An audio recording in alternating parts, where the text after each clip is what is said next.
dia amin'ny anaranao Jesu Kristy tompo nanaovana izany vavaka izany amen. Dia falitsika ariavana atombokitsika amin'ny fandraisana ny filohan'ny FJKM izany dia ny docteur Irokandriamasoami faly zay tompoko mandray anao eto satria tokoa dia tsy nanam-po zay fa azo atao zany hoe fampianaran'ny FDL zany miantso ray aman-dreny nefa dia noho ny fitiavan'ny tompo anay noho ny fotoana nomeny anao koa dia tonga eto ianao ka dia isaoranay izany ary dia ny tompo mpanao mandrakariva sy ny ankonanao anome anareo menakavy ny fahasoavany ny fiadanany ary indrindra ombanao amin'ny andraikitra lehibe sahanao anivon'ny FJKM dia misaotra indrindra tompoko. Ny fotoanantsika androany diavana dia manomboka tsika amin'ny fitaom-pivavahana zay entin'ny ray aman-dreny mpitandrina eto amintsika dia manararoatra koa miarahaba ny ray aman-dreny mpitandrina eto amintsika. Misaotra tompoko, misaotra pasteur satria na dia manana andraikitra lehibe izy amin'ny androany any amin'ny anivon'ny faritra varatra androany satria izy ny filohan'izany faritra izany dia mbola eto amintsika izy aloha anao fanompovavana miaraka amintsika fa rehefa mialatsiny zady satria tsy ho afaka ny andry hatramin'ny farany izy noho zany andraikiny izany fa tsy maintsy mbola nentsika an'izay koa izy. Misaotra indrindra pasteur, misaotra tompo dia miarabantsika diakona sy lolona eto an-toerana hiaraka henon'ny fampianarana hanompon'ny tompo sy hankalaza azy. Manaraka izany dia efa marena dia ny voalohany fa misy koa ao ambony eo amin'ny akany eo ireo namantsika ao amin'ny safif zay miara-mivavaka izy ireo dia ny ataony androany zany fifadikanina manomana sady ny fahatelopolo taona nomen'ny tompo azy ireo ny jorony teto amin'izao fiangonana izao dia manasa antsika izy rehefa vita ity atsika ity satria izy hatramin'ny telo no ao manasa antsika rehetra izy hiaraka aminy hiara-mivavaka aminy dia zay tompoko no fanombohana fa dia misaotra tompoko mandroso pasteur.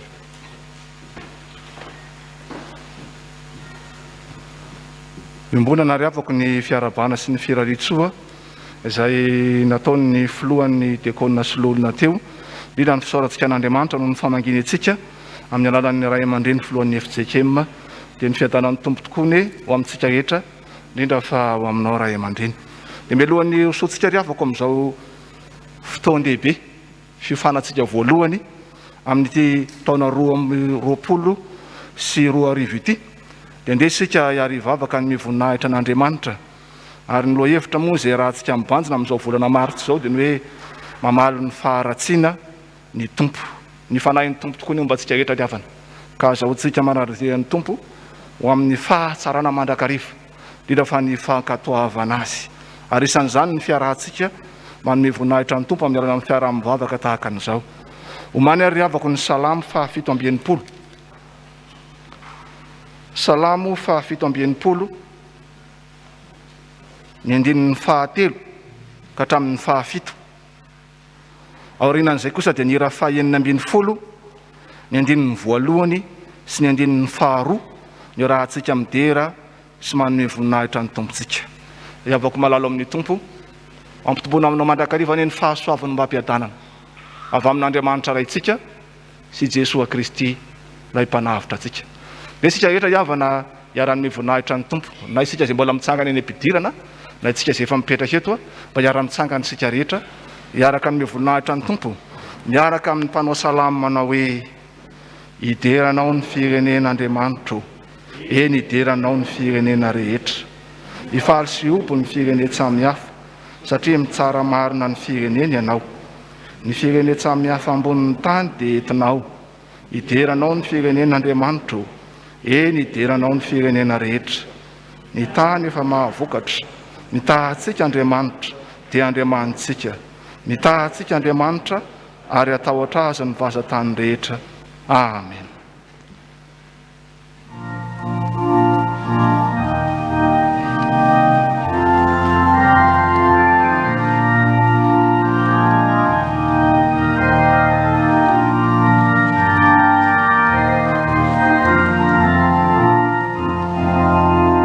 Ave vivaza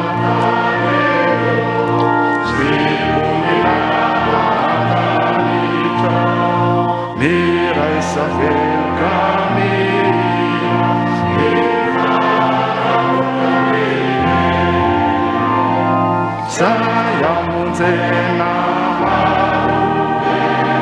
dia vitareka saya monjena dia vitareka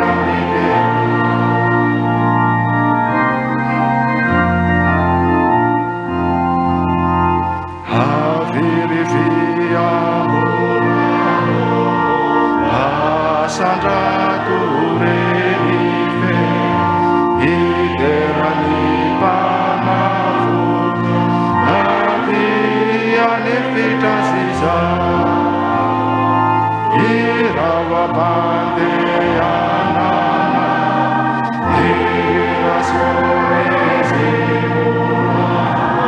Irawa Bande Anana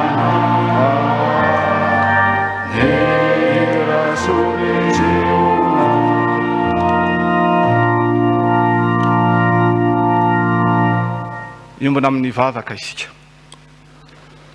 Ry Andriamanitra ray zanakary fanahy masino, Tompo mpandahatra sy mpitantana ny fiainanay ianao. Ko indreto izay navotanao Tompo, indreto izay mpanompo izay nantsoanao tamin'ny anaranao, indreto izay manome voninahitra anao eto amin'ny fiangonanao, amin'ny alalan'izao fiaraha-mivavaka sy fiofanan'ny diakôna sy loholona izao. Resy lahatra izay Tompo fa raha tsy teo ny fitehirizanao sy ny fitantananao, dia tsy ho tahaka izao izahay, ary tsy hahatratra izao fotoanan'io izao. Fa noho izany fitiavanao izany indrindra Tompo, dia nahatratra izany izay ka rariny sy tsy ny loatra, raha isotra sy hanome voninahitra anao, fa indrindra ny famonjenao anay tamin'ny alalan'ny zanako lahatokana dia Jesosy Kristy Tomponay izany. Fa izany fitiavanao izany koa anefa Tompo, mampahatsiaro anay ny fahalemenay sy ny tsy fahataterahanay, ka hififonanay aminao sahady ankehitriny, mamindraha fo aminay Tompo mamelany olokay, indrindra tamin'izay rehetra faharatsy ny havitanay teo anatrehanao. Mangataka ny fanahy masina izay Jesosy hiasa mahery aty anatinay, ko amin'izao sisa izao dia mahovonina anao ny sitraka ao izahay, anatanteraka ny teninao amin'ny fiainanay, dia ny teninao koa izay omenao anay isan'andro, ary tsy diso anjara amin'izany izay amin'izao anio izao, ko ny fanahinao nefa hanomana ny fonay, aromba ny teninao, ahatonga izany tokoa ho finoana sy fanantenana, ary ho fitiavanao ray aty anatinay. Dia amin'ny anaran'i Jesosy Kristy Tomponay, ilay lohan'ny fiantsoana no anaovanay izany vavaka izany. Amen. Iara-mipetraka ianareo rehetra ry havako.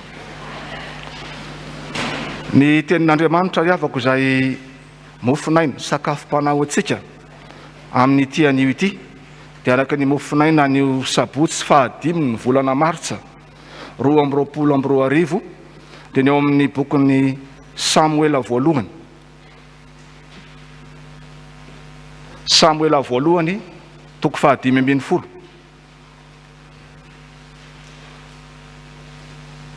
Samuela voalohany toko 5:20, ny andininy voalohany ka hatramin'ny andininy 2:20. Ovakina amin'ny anaran'i Jesosy Tompo izany. Aroy Samuela tamin'ny Saoly: Jehovah naniraka hanositra anao mpanjaka ny Israely olony, ko ankehitriny mianoho ny tenin'i Jehovah ianao. Izao no lazain'i Jehovah Tompo ny maro ovaliako izay nataon'ny Amalekita tamin'ny Israely, dia nanotrehany azy tany an-dalana fony izy niakatra avy tany Egypta, koa mandehana ankehitriny ka mamelezany Amalekita, ary arongano izay rehetra mety ho azy, ka aza asiana miangana fa vonoy avokoa, na lahy na vavy, na ankizy madinika, na zaza minono, na omby, na ondry amanosy, na rameva, na boriky. Ary Saoly namory ny olona ka nandamina azy tao Telaima, dia 2 hetsy ny mandeha tongotra, ary 2 alina ny lehilahy amin'ny Joda. Ary Saoly dia tonga tao an-tanànan'ny Amalekita ka nanotrika tao Andohasa. Aroy Saoly tamin'ny Kenita: andeha miala ianareo ka midina hiala amin'ny Amalekita, fa andao miaraka haringako aminy ianareo, fa ianareo nanisy sony zanak'Israely rehetra fony izy mivoaka tany Egypta. Ka dia niala tamin'ny Amalekita ny Kenita. Ary Saoly namely ny Amalekita hatrany Havila amin'ny lalana makany Sora izay tandrifiny Egypta, ary azo ny sambobelona Iagaga mpanjakan'ny Amalekita, fa ny vahoaka rehetra kosa dia naringany tamin'ny latsabatra. Fa Saoly sy ny olona tsy namonany agaga izay tsara indrindra tamin'ny ondry amanosy sy ny omby sy ny mifahy sy ny zanak'ondry, ary izay tsara rehetra fa tsy fony naringany ireny, fa ny ratsy rehetra izay tsy tiany kosa dia naringany ihany koa. Ary tonga tamin'ny Samoela ny tenin'i Jehovah hoe, manenina aho noho ny nanaovako an'i Saoly mpanjaka, fa niala tamin'ny fanarahana izy ka tsy nahatanteraka ny teniko. Dia tezitra Samoela ka nitaraina tamin'i Jehovah mandritra ny alina. Amen. Ray masonao, manamasinana amin'ny fahamarinana, ny teninao ny fahamarinana. Amen. Izao tenin'Andriamanitra izay sakafom-panahintsika an'izao ry havako dia maneho ny maizy azy an'Andriamanitsika. Fa Andriamanitra masina izy, Andriamanitra marina izy, ka tsy mahazaka faharatsiana na atao aminy zany na atao amin'ny vahoakany. Tsy zakan'Andriamanitra zany ka fongorany hatramin'ny fakany. Ary dia maneho zany indrindra ry havana izao mofinaina izao, maneho ilay Andriamanitra fitiavana, miala nenina, kanefa koa nefa Andriamanitra tsy miray tsikombakomba amin'ny ratsy sy ny faharatsiana. Ny Amalekita ry havana eto no voalaza fa anisan'ireo izay nanao ratsy teo anatrehan'Andriamanitra satria nampahora ny zanak'Israely fon'izy ireo niala avy tany Egypta. Nanohitra ny zanak'Israely izy ireo teny an-dalana, nampijaly azy, ka noho izany zavatra nataony izany, rehefa tonga tany amin'ny tany Kanana ny zanak'Israely dia nirahan'ny Tompo Andriamanitra i Saoly mpanjaka tamin'izany fotoana izany, andeha ho an'ireto Amalekita ireto ary ampiatra amin'izy ireo. Ny fitsaran'Andriamanitra noho izany tsy fahatanterahana izany.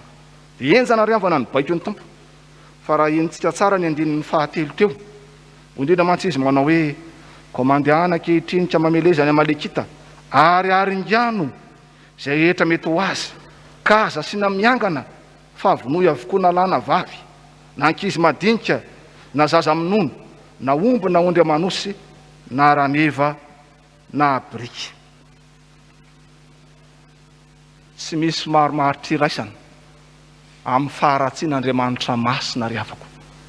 Ary tena mazava ny baikony eto fa aringano ireo vahoaka ity firenena Amalekita ity, zay rehetra ananany, na olona na biby, zay rehetra ananany rehetra dia aringano. Ry havako malalo amin'ny Tompo, tena zany ny Andriamanitra ivavahantsika. Zany tokoa izy, tena tia ny vahoakany izy, ary tsy mahazaka indrindra ny fanaovana ny tsirariny, ny fampahoriana ny vahoakany. Ry havako malalo amin'ny Tompo, zaho sy ianao no zanak'Israely noho ny amin'i Jesosy Kristy, ilay zanak'Andriamanitra ka noho ny famonjena vitany dia nananganana antsika koa zanak'Andriamanitra. Tanteraka amintsika koa izany tenin'Andriamanitra izany. Fa samy manana ny Amalekita mampahory azy tokoa isika amin'izao vanim-potoana iainantsika izao, amin'ny fanompoana an'Andriamanitra indrindra. Eo izay mety endrika fanenjehana amin'ny endriny maro samihafa, any amin'ny fiarahamonina any amin'ny asa aman-draharaha, eny fa na dia aty amin'ny asa fanompoana raha aty am-piangonana aza. Eo ireo ny olana maro samihafa izay ombonantsika ihany koa, ny resaka tsy fampy, tsy resahana intsony ny valana aretina, izay samy tahaka ny hafatra izay nomen'Andriamanitra any Timoty ry havana hoe tanterao ny fanompoanao, miareta fahoriana, izany koa nomen'Andriamanitra antsika. Ataovy tsara ny fanompoana an'Andriamanitra, mahereza amin'ny fivavahana sy amin'ny fijoroana vavolombelon'ny Tompo, na dia misy ara izay mety mangeja sy te hampahory sy hanakana antsika amin'izany asa fanompoanan'ny Tompo izany. Fa tsarovy fa Andriamanitra tsy mahazaka ny faharatsiana izay atao amin'ny mpanompo ny raha manompo azy tokoa isika, fa ny Tompo no hamaly, hamongotra ireny endrika faharatsiana mangeja antsika maro samihafa ireny. Ary zany nanomezana an'i Jesosy Kristy havako, ho faty atsika teo ambony hazo fijaliana lay tompo sy mpamonjy atsika ka manafaka atsika amin'ireny rehetrarehetra reny. Ary Jesosy nefa nyteny hoe ty amin'izao tontolo zao natanao ro fahoina fa matokia zaho efa naresy zao tontolo zao. De tanteraka amintsika tokoa ny tenin'ny tompo hoe ianareo angina fa tompo ny ady ho atsika amin'ireny zavatra rehetrarehetra reny fa ny anjara atsika riavako de zao tanterao amin'ny fanomponao de koniny sika lo olony sika tafahoany eto misy ny antso zay nitsony tompo atsika ka na eo izay mety endrika fahaseranana na endrika valana retina maro samihafa mitandrina tsara tsika ajaitsika tsara ny fandamina fa tanterao ny fanomponao indrindra fa amin'ny fotoana tahaka an'izao satria araka ny fomba fitenitsika ao anatin'ny fotoan-tsahatra nahitana ny tena namana jerenao ilay ny antso anao ary toky sy fampahirezanao atsika zao tenin'Andriamanitra izao fa zay rehetra fahavalontsika na mangejatsika de ho aringan'Andriamanitra ireny zay rehetra manao ratsy atsika ho fongoran'Andriamanitra avokoa ireny. Ko mahereza ry avako amin'ny asa fanompoana ny tompo na de eo aza ny sakana maro samihafa fa Andriamanitra no aro sy ero antsika ary mpamonjy mora azo indrindra amin'ny fahoriana izy. Fa ny zavatra faharoa koa ry havana zay ambaran'Andriamanitra amintsika amin'ny alalan'izao mofona izao de zao ny faharatsiana zay halan'Andriamanitra tsy avy any ivelan'ny vahoaka ny any akory fa misy koa ny faharatsiana zay tafiditra ao anatin'ny vahoakan'Andriamanitra. Ary eto ary de tena malasa ny eritreritra satria ny mpanjaka zay nosoran'Andriamanitra anisan'izay mampanjaka ny Saoly de ny amin'ny faneken'Andriamanitra tamin'ny fahitandrina ny tenin'Andriamanitra izy fa izany mpanjaka zany nefa ry havako amin'izao tenin'Andriamanitra zao de nampiseho ny tsy fankatoavan'ny tenin'Andriamanitra zato isan-jato. Ary teo anatrehan'izany tsy fankatoavan'ny tenin'Andriamanitra zany de enjana ihany koa ny tenin'ny tompo nampitorenan'ny Samuela ho azy. Raha mijery sika ry amin'ny andinin'ny faraika ambin'ny folo de zao ny voarakotra manao hoe ny tompo no miteny manao hoe manenina aho no nanaovako ny Saoly mpanjaka fa niala tamin'ny fanarahana izy ka tsy nahatanteraka ny teniko. Raha tsorona ry havana ary zany koa toy ny tantara de ny soron'Andriamanitra tamin'ny Saoly mpanjaka ny fanosorana azy hitarika ny vahoakan'Andriamanitra ny sorony tamin'ny fanjakana hoetiny ity Saoly ity satria tsy nahatanteraka ny iraka nampanaovan'Andriamanitra azy. Zany ry havana ny tokony ho tsapatsika fa matoa Andriamanitra mifidy sy mametraka amin'ny anjara toerana nanjara-panompoany iray de misy iraka mpanaovan'Andriamanitra anao zay. Tsy fidian'Andriamanitra ianao mba ho isehoseho na fidian'Andriamanitra ianao mba hipetra-potsiny fa matoa Andriamanitra mifidy ianao de misy asa apetrany aminao. Ary rano nataony tamin'ny Saoly mpanjaka eto mba hanatanteraka ny baiko ny teny hoe aringano ny Amalekita aringano ny fananany rehetra. Fa ny zavatra nitranga amin'ny ry havana de zao tsy nitanterahan'ny Saoly mpanjaka sy ny vahoaka zay netiny arabaky teny zany tenin'Andriamanitra zany fa nisy any sisa navelany zay nambarany fa sisa tsara de ny mpanjaka gaga zany tsy nivonony ary ireo biby fiompy zay tsara indrindra tsy nivonony ihany koa fa zay ratsy zay tsy tiany no naringany. Teo anatrehan'izany ry havana de tezitr'Andriamanitra ary nambaran'ny fahalan'Andriamanitra ihany koa ny faharatsiana tahaka an'izany indrindra fa ao anatin'ny vahoakany.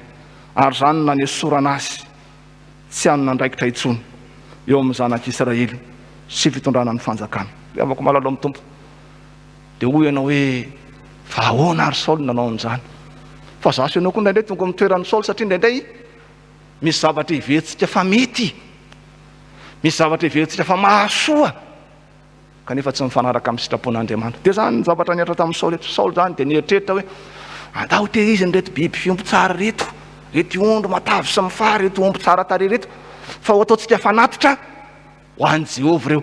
Zany hoe raha jerena indray mitompo maso aloha zany raha mijery hoe ohatrany tsara ihany zany izy ange matotsy na hanatanteraka zatony baikon'Andriamanitra de mba hanaovana fanatitra ho an'Andriamanitra ihany.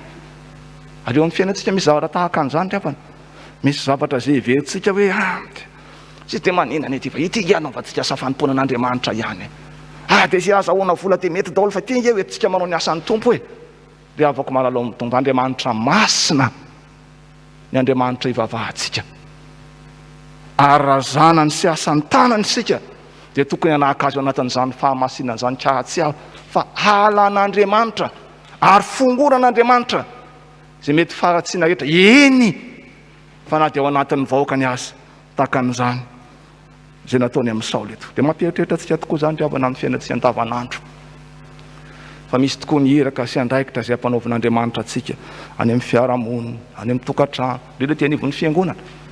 Dia indraindray tsika tsy mahatateraka ireny araka ny tokony izy fa dia lasa voataona ny fakapanahy maro samihafa. Ity nge kanaovana zava-tsoa ihany. Andriamanitra ve dia ho tezitra amiko fa zavatra kely ohatry zao. Tonga amin'ilay fitenin'ny mpitandrina zoko zay hoe misy ny fahotana mahafaty, misy ny fahotana mahafatifaty, fa dia mety mba mahafatifaty ty fa tsy dia mahafaty loatra anie.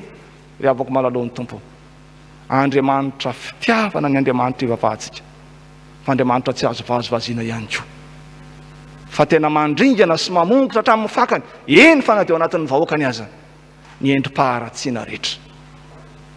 Ry avako malalohan'ny tompo, zany tenin'Andriamanitra zany fampahirezana ao antsika no fampiorenana antsika ihany koa amin'ny finoana sy amin'ny fahamarinana sy ny fahamasinana, amin'ny zara fanompona ny men'Andriamanitra atsika, fa tsy ahatateraka ny eraka ampanaovan'Andriamanitra atsika isika raha tsy feno fankatoavana voalohany indrindra aloha, ary miorina amin'ny finoan'Andriamanitra amin'izay ny antsoan'Andriamanitra atsika sy amin'ny fanatanterahana ny asa.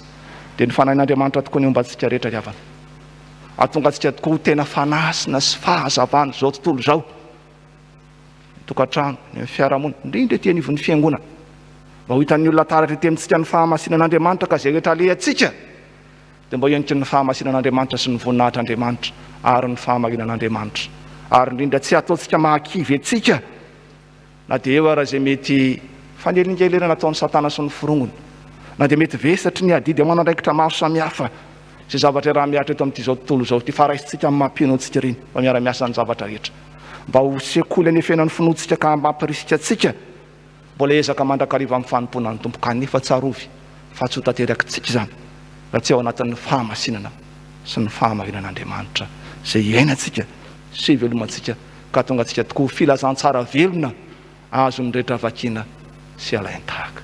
Dia n'Andriamanitra neny ny voninahitra fa ny fanahin'ny Kristy eo amintsika rehetra hitahirantsika amin'ny fahamasinana sy ny fahamarinana, ary azahoantsika manambaro zany amin'ny mpiara-belona amintsika fa indrindra amin'ny mpiara-mivavaka amintsika.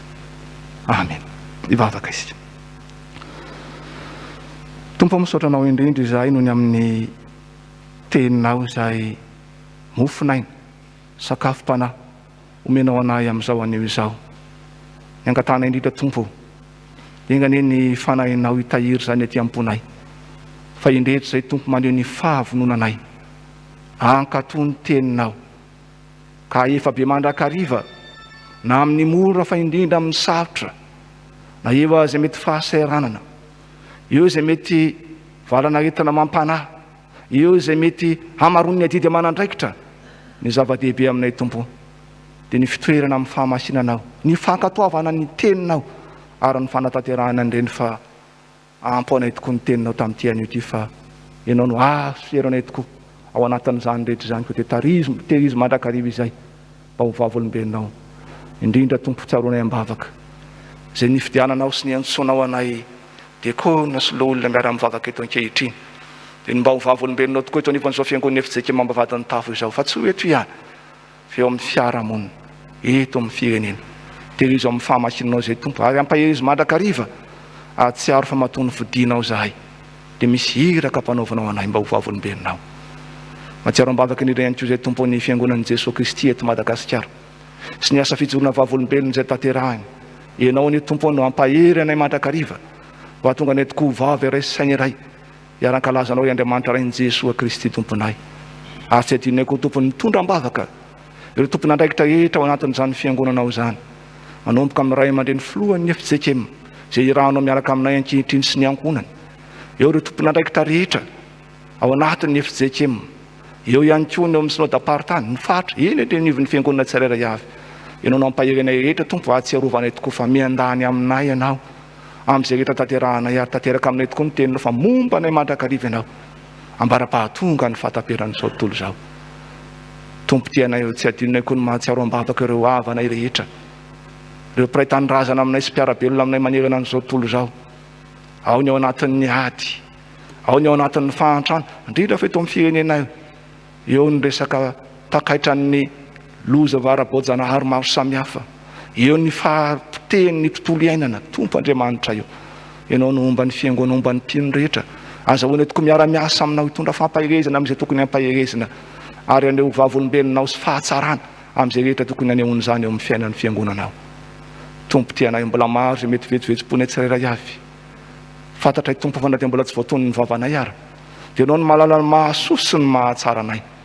Ko ato avy aminay Tompo ny teninao fa vonin'izay, anompo sy hanome voninahitra anao ka dia tianao ny ampiombo izao vavaka izao, amin'ilay vavaka nampianarinao manao hoe rainay izay ny an-dano.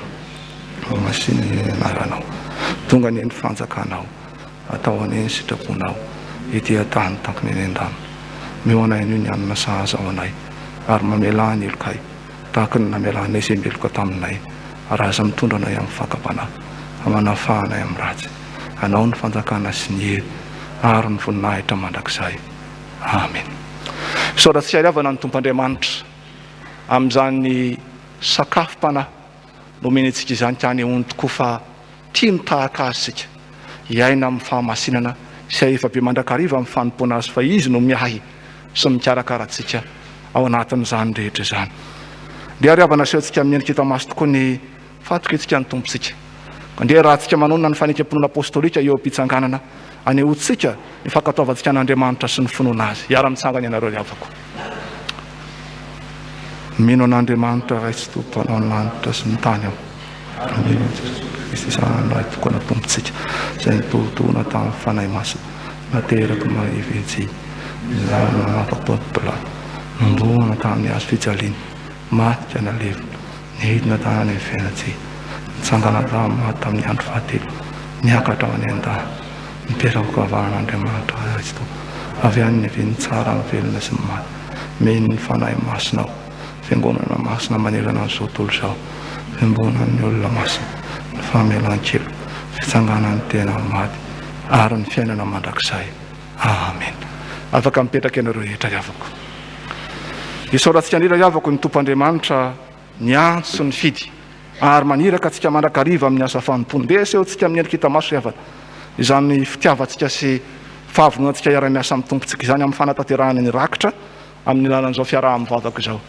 Tsarovy riavako fa izay manome am-pifaliana no tian'Andriamanitra. Ny hera 820 reko zao Tompo izany antsonao. 820 no ataontsika eo am-panatanterahana ny rakitra.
Misaotra indrindra Tompo noho ny amin'ny teninao. Koa indretra izay maneho amin'ny endrika hita maso ny fahavononana hiara-miasa aminao tompo, anoana ny fitohina ny filazantsaranao. Koa raiso sy ambiny tompo izao rakitra izao, hoety manana izany asa anao izany.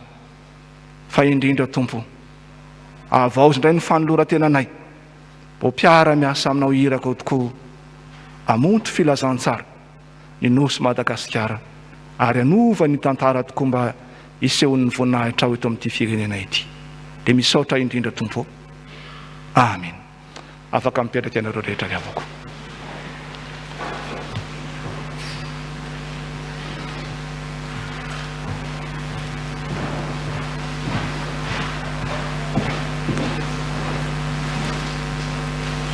Amaran'izao fanompopovahana fanokafana izao sika riavako, toy izao no amaranantsika azy. Ny hira fahaenina amby 300 ny andinin'ny faharoa no ataontsika eo am-pitsanganana.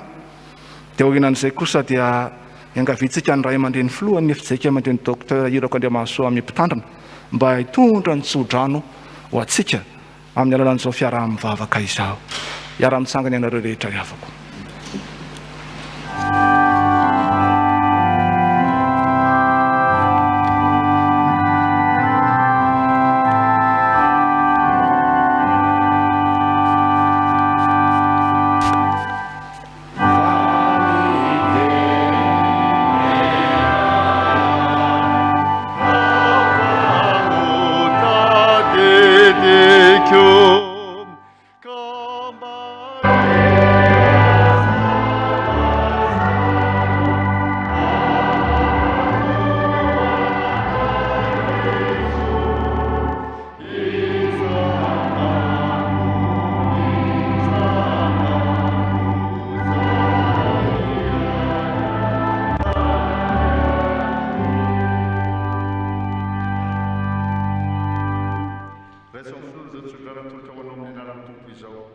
Ka ho aminao anie ny fiadanana, ho aminao anie ny fitiavana mba amin'ny finoana avy amin'Andriamanitra raisy Jesosy Kristy tompo, ny fahasoavana ny ho aminao, ianao izay tia an Jesosy Kristy tompontsika amin'ny fitiavana tsy mety levona. Amen. Mipetrara hivavaka mangina ravana, hivavaka mangina isika.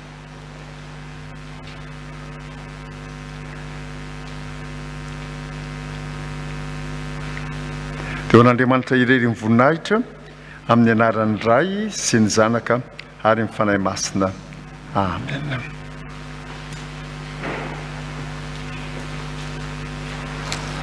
Dia manantitra hatrany ry havana ny fiarabana sy ny firahitsoa antsika rehetra no tahin'ny tompo mahatratra izao fotoan-dehibe izao. Dia ny tompo sy ny fiadanany tokoa mba antsika, satria tena zava-dehibe ary tena fitiavan'Andriamanitra ao antsika nandrahan'ny mpitandrina filohan'ny FJKM hitondra fampianarana ho antsika amin'izao anio izao. Fa mialohan'izany nefa riavako, no ny fanangin'ny tompo amin'ny alalan'izany ray aman-dreny izany, dia rariny sitsiny loatra tokoa raha irahasoa asitsika amin'ny asa fanompoana rehetra izay tanterahany. Eny fa na dia mbola tsy nanomboka ny fampianarana akory izy dia tena zava-dehibe amintsika ny fandrenesana sady fa miaraka amintsika eto ny ray aman-dreny ary izay rehetra mbola hoentiny amintsika isaorantsika ny tompoka dia manasa ny biraon'ny FDL rehetra riavana mba hiaro hijoro amiko eto ankehitriny amin'ny fiaritsoa sy ny fampahirizana izay ataontsika ny ray aman-drenitsika. Sia rehetra kosa hiara-misangana riavako. Dia amin'ny anaran'ny mpitandrina sy ny fiangonana FJKM Ambavahadimitafo, Président, tena faly tokoa izahay amin'ny fahatongavanao, amin'ny fitiavanao, satria fantatra loatra ny hamaroan'ny fandaharam-potoananao raha tsy teny fotsiny amin'ity anio ity. Kanefa rehefa mbo niantahanta taminao izahay tamin'ny alalan'ny FDL dia tena nikenao ampitiavana izany. Dia misaotra anao indrindra ray aman-dreny. Fa fantatra ito fa maro be ny didy sy andraikitra ny raha ny tompo anao.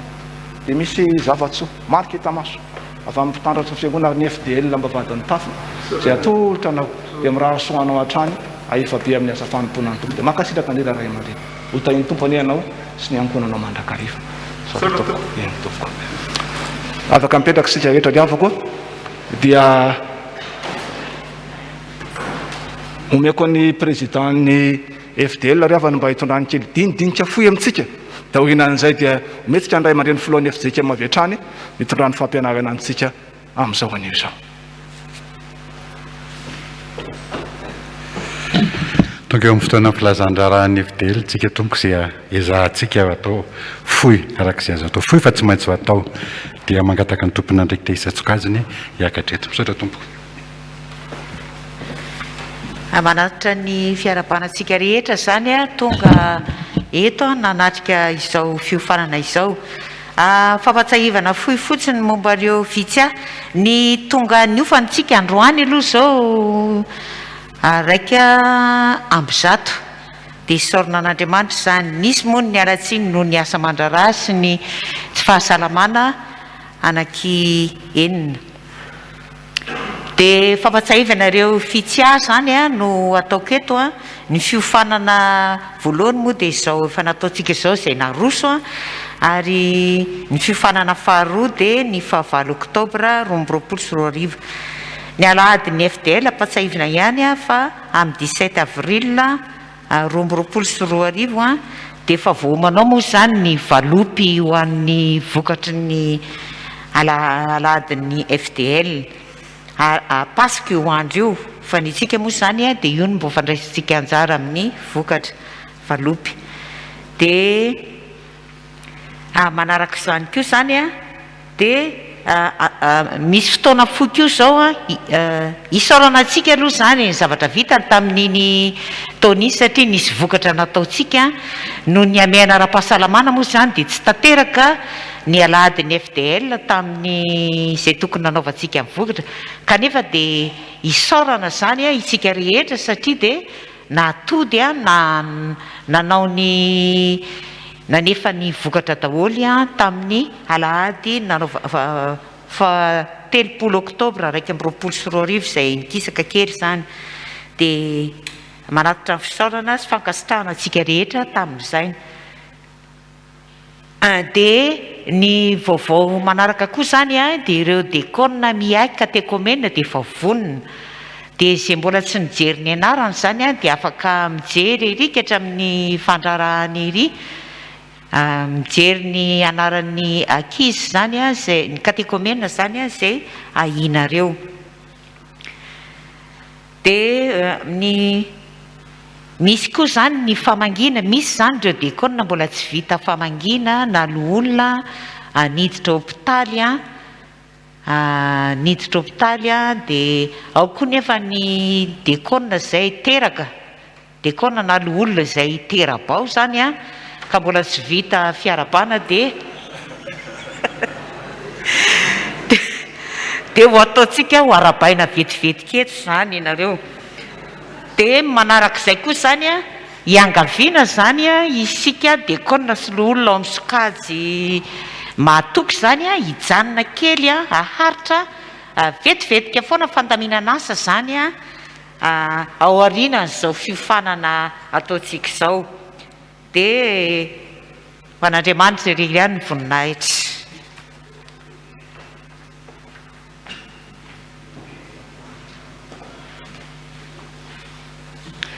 Miarabantsika amin'ny anaran'ny tompo ry havana. Toy izao ary efa nizaraina tamintsika teo ny tatra fitantanam-bola ny fikambanan'ny dekona sy olona ny 15 oktobra 2024 ka hatramin'ny 9 febroary 2024. Ny totaly ny vola metitra 2 733 400 ariary. Ny totaly ny vola mivoaka 293 000 ariary. Manatombo zany ny vola metitra raha oharina ny vola mivoaka 2 440 400 ariary. Ary rehefa tambatra zany amin'ny vola tanana tamin'ny 14 oktobra 2024 dia mitotaly 3 228 850 ariary ny vola tanana. Toy izao ny andindininy tsara mifantatra. Ny 17 oktobra isika dia nanomboka nanatanteraka ny vokatry ny FDL. Ny 20 desambra isika nandray anjara ny vary an-tantely ho an'ny taona 2024. Misy fanamariana vitsivitsy rehetra ry havana. rehefa totalitsika ny vola vokatra voaray amin'ity tatitra ity dia mahatratra 2 335 000 ariary. Hitanareo mipaingotra miaraka amin'ny tatitra ao aoriana ny tatitry ny vokatry ny FDL nataotsika isaky ny sokajy izy io. Rehefa tambatra zany misy elanelany 20 000 ariary. Ny 20 000 ariary dia efa ao anatin'ny tatitra izay nozaraina tamintsika tamin'ny FIOFANANA FDL. Tena ihany koa ny manamarika fa hatramin'ny namaranana nyity tatitra ity dia ny sokajy antso sy ny sokajy matoky ihany no na efa nilatsakemboka ho an'ny taona 2024 manentana araka izany ho an'ireo sokajy 2 ambiny mba hanefa izany. Ary farany ry havana, hitatsika fa ny latsakemboka ny tena anisany fidiram-bola ny fikambanana izay ahafahantsika manefa ny adidy izay tsy maintsy ho tanterahantsika. Izany dia 5,000 ariary na 5,000 ariary isa-taona isan'olona, tsy hanavahana na loholona na diakonina. Dia mamerina fisaorana an'Andriamanitra ry havana araka ny tenin'ny sekretera ny fikambanana teo, isaorana ny tompo fa tamin'ny taona 2024 isika dia tsy afaka nanefa ny vokatra noho ny antony efa iraha-malala. Isaorana ny tompo fa natara ary dia navitana natanteraka ny vokatra isika tamin'iny taona lasa iny. Koa manentana ry havana mba tsy ho raisina fotsiny ny valopy rehefa ho zaraina amintsika fa mba hiezaka itsika tsirairay hanefa ny adidy izay efa nekentsika tamin'ny tompo raha teo. Ho an'Andriamanitra irery ny voninahitra.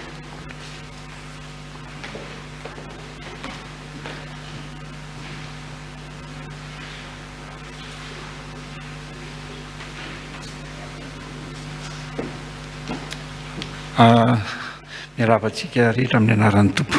Zao tsika dia anatanteraka ny famangina ireo namantsika izay noho ny antony maro samihafa teo ny mety tsy nahateo an'le namana tamin'ny fotoana nanaovana ny fiarabana, teo koa ny mety amena ara-pahasalamana, koa dia anatanteraka famangina vetivetsika ao misy ny terabao Andriamato rary vombely rova izay angatahana aminareo izay voatona iroso aty aloha aty mba haingana.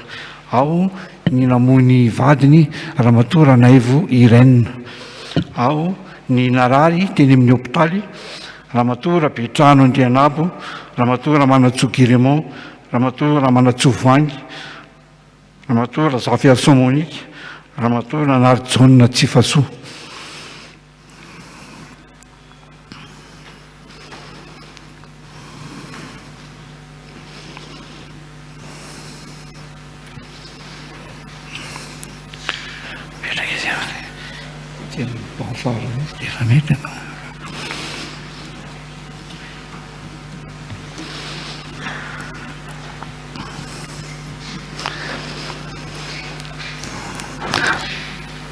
Amin'ny anaran'ny fikambanan'ny diakonina sy ny loly eto amin'ny FJKM Ambavahadimitafo ny tondrany teny eto ho an'ny Andriamato rary volombely rova dia miarabanao zay nahazo farasy dimby enganika hotahin'Andriamanitra tokoa ny zaza hitombo araka an'Andriamanitra ary anareo mivady dia mpianatra azy andeha araka an'Andriamanitra koa dia ho salama koa na ny reniny na ny zaza na ny rainy.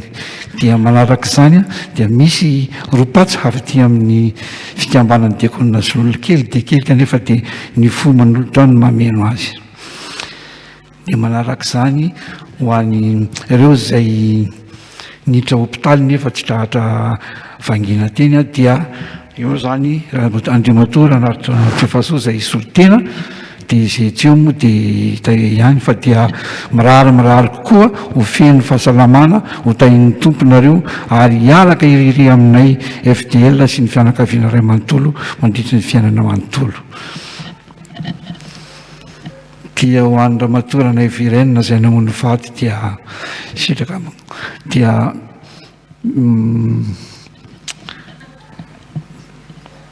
mamangy anao izay FDL eny fa elaela ohatrany hoe mamofa tamandro kanefa dia misy fotoana daolina zavatra rehetra.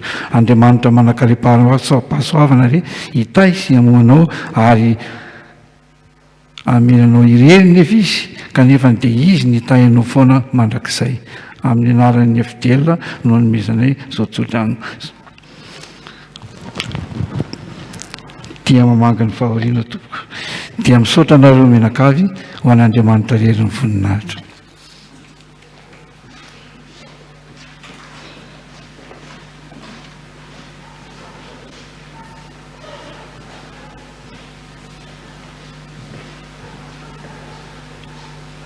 dia isika rehetra hiavako hiovana amin'ny vavaka isika. Tompo misaotra anao indrindra izahay fa omenao fotoana mandrakariva azahoanay mifampahery teo ireo azony manjo teo ny tsy salama teo koa nefa ny nandray fitahiana avy aminao ka nomenao taranaka.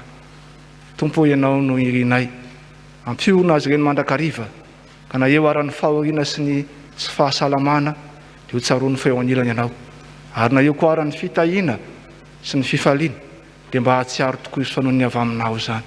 Koa dia tehirizao tananao mandrakariva izay Tompo mba ho vavolombelonao dia amin'ny anaranao Jesoa. Amen. Isaorantsika riavana ny Tompo riavana noho ny amin'ny fitatana ny kazahotsika ny tian'io ity andray ny fampianarana izay hoentin'ny ray aman-dreny filohan'ny FJKM. Koa dia manasa anao izay ray aman-dreny mba hitondra zany anjara fampianarana zany dia makasitraka anao sahady amin'izany fitiavanao zany dia ho tahin'ny Tompo mandrakariva ianao ary miraso atsika rehetra koa mba hanaraka zany tsara riavako. Ary raha misy ny titsika ny taniana aza miafafa fa tsy matetika nahitantsika ny ray aman-dreny tonga miaraka amintsika tahaka an'izao dia miraso atsika rehetra riavako ho tahin'ny Tompo. Manasa anao ray aman-dreny.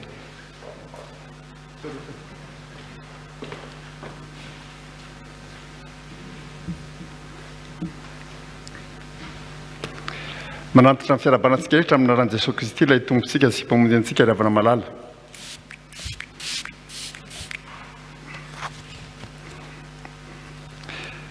Hivavaka isika. Jesosy dia fifaliana lehibe ho anay tokoa ny mifamangy sy mifampahery amin'izao fotoana izay hanatanterahany fikambanan'ny diakona sy ny loholona ny fotoam-piofanana sy fampianarana toy izao. Misaotra ny amin'ny fitiavana izay andraisan'ny mpitandrina ny tompona andraikitra rehetra eto amin'ny anaranao ary misaotra ny amin'ny sin'ny fiangonana izay miombona amin'ny viana izay iaraha-manatratra sy miaina. Ny fanahinao masina ny hitarika sy hanazavanay, ilay fanahin'ny fahamarinana afaka mitarika anay amin'ny marina rehetra, ilay fanahin'ny faherezana afaka mampahery anay amin'ny fahalalana ny fahamarinanao mba hivelomana sy hankatoavan'izany koa ho voninahitry naranao. Dia misaotra Jesosy fa amin'ny anaranao naovana izany mivavaka izany ianao izay nampanantenanay manao hoe naizanay izay angonany rona telo amin'ny anarako eo fivoanay ka eto fivoany ianao ary matoky ny fanatrehanao izay mino ny fanatrehanao izay ary manolotra anao ny haja sy ny voninahitra rehetra satria ianao ihany moa ny Tompo izay rehetra mpanompo avokoa. Dia misaotra Jesosy fa amin'ny anaranao ilay miantso sy mifidy ary maniraka sy momba nanaovana izany mivavaka izany. Amen.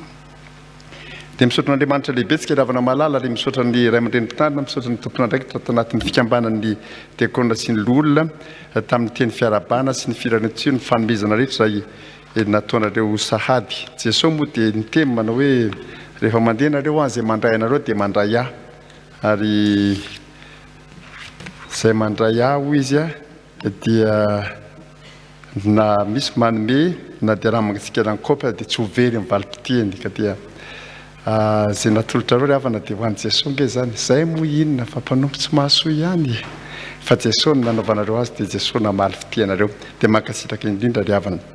Misaotra indrindra ny ray aman-dreny mpitandrina fa dia zavatra lehibe ny fiombonana, misaotra ny amin'ny fandraisana, misaotra ny amin'ny fiaraha-miasa amin'izao dingana lehibe izay iarahana mampita ny vina eo anivon'ny fiangonana izao. Dia mirary soa fantatra ny andraikitry ny ray aman-dreny mpitandrina eto amin'ny faritra avaratra Andohalo dia ny tompony mbola homba koa sy ampahery amin'izany rehetra izany. Hatramin'ny firy moa tsika izany président Roger no eto za olona tia miasa ara-potoana mihitsy amin'ny folo latsaka enina minitra izao. Hatramin'ny firy tsika ny tokony hitony eto meora